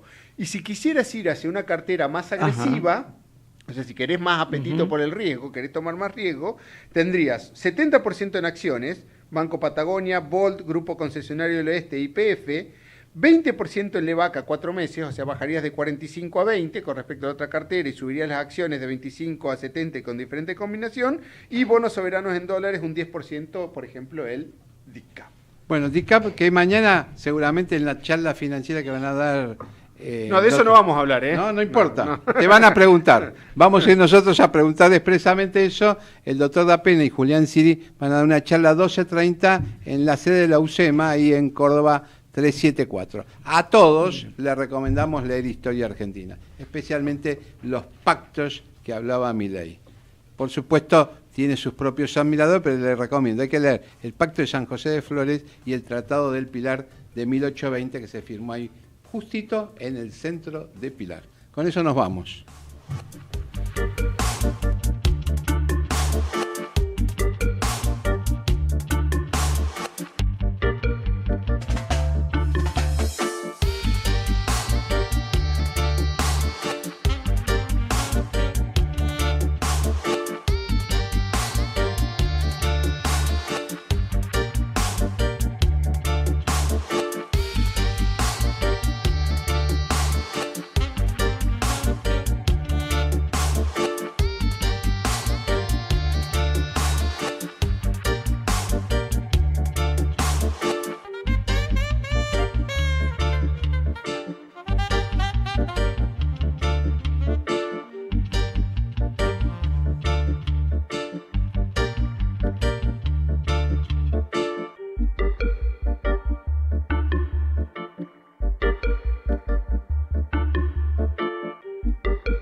Desde Buenos Aires, transmite LRI 224, AM 1220, Ecomedios. Espacio cedido al Frente de Izquierda. El gobierno es minoría en el Congreso, pero logró hacer aprobar decenas de leyes negativas para el pueblo trabajador, por el apoyo de diputados y senadores de Massa, el PJ y el Frente para la Victoria. Si querés una oposición real al ajuste y la entrega del país, la izquierda tiene que estar. En Capital, Marcelo Ramal, Laura Marrone, diputados, Miriam Breckman, legisladora, Frente de Izquierda, lista 505. Descarga gratis de tu celular la aplicación Ecomedios. Podés escucharnos en vivo, informarte con las últimas noticias y entrevistas en audio y video. Búscala y bajate la aplicación Ecomedios. Cambiemos viene con tarifazos, reforma laboral, precarización y represión. Para pararle la mano necesitamos un nuevo proyecto político, de izquierda, pero renovada y unitaria. Francisco Torres, diputado provincial, Izquierda al Frente por el Socialismo, lista 504, Buenos Aires. La información que pasa por ECO está en ecoya.com.ar. Espacio cedido al Frente de Izquierda, Provincia de Buenos Aires. Yo no quiero dejar de estudiar, pero hoy, en las universidades públicas y terciarios,